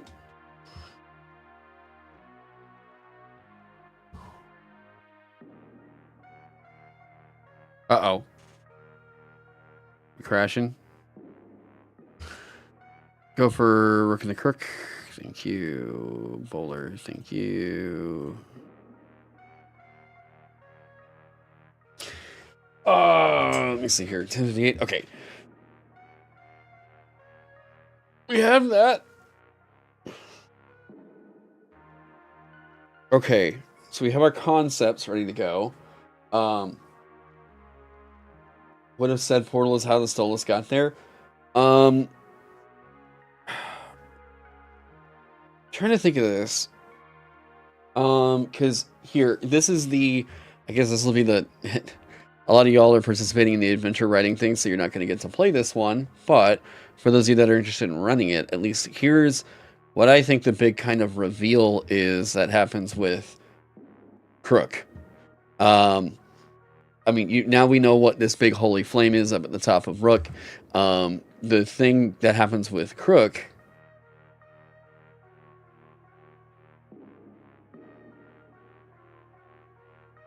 the dome ceiling and a large, hang on. So a gyroscope sits on a plinth in the middle of the room. Here, I need to write dome ceiling, roof. Yeah. A gyroscope sits on a plinth in the middle of the room. The gyroscope.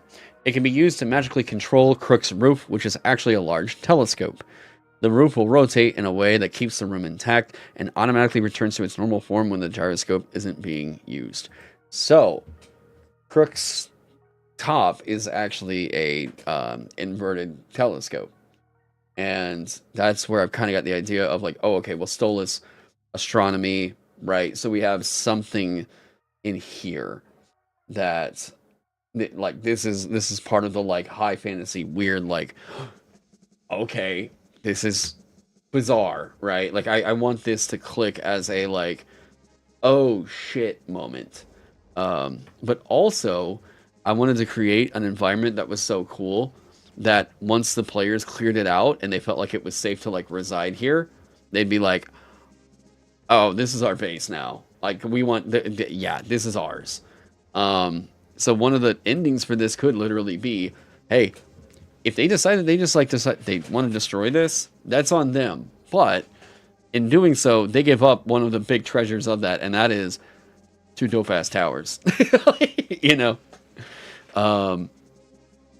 Now, I think with that, I will be back on another one. I'm just feeling, my tummy is kind of giving me some grumblies.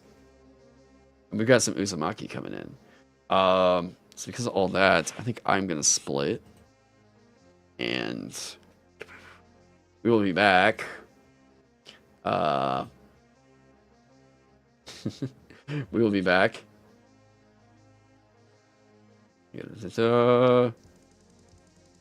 Probably, I don't know, maybe tomorrow? What do we got going on tomorrow? Sunday? Okay. Anyways, everybody, have a good night. Thank you all for hanging out with me. And I am going to go take care of this.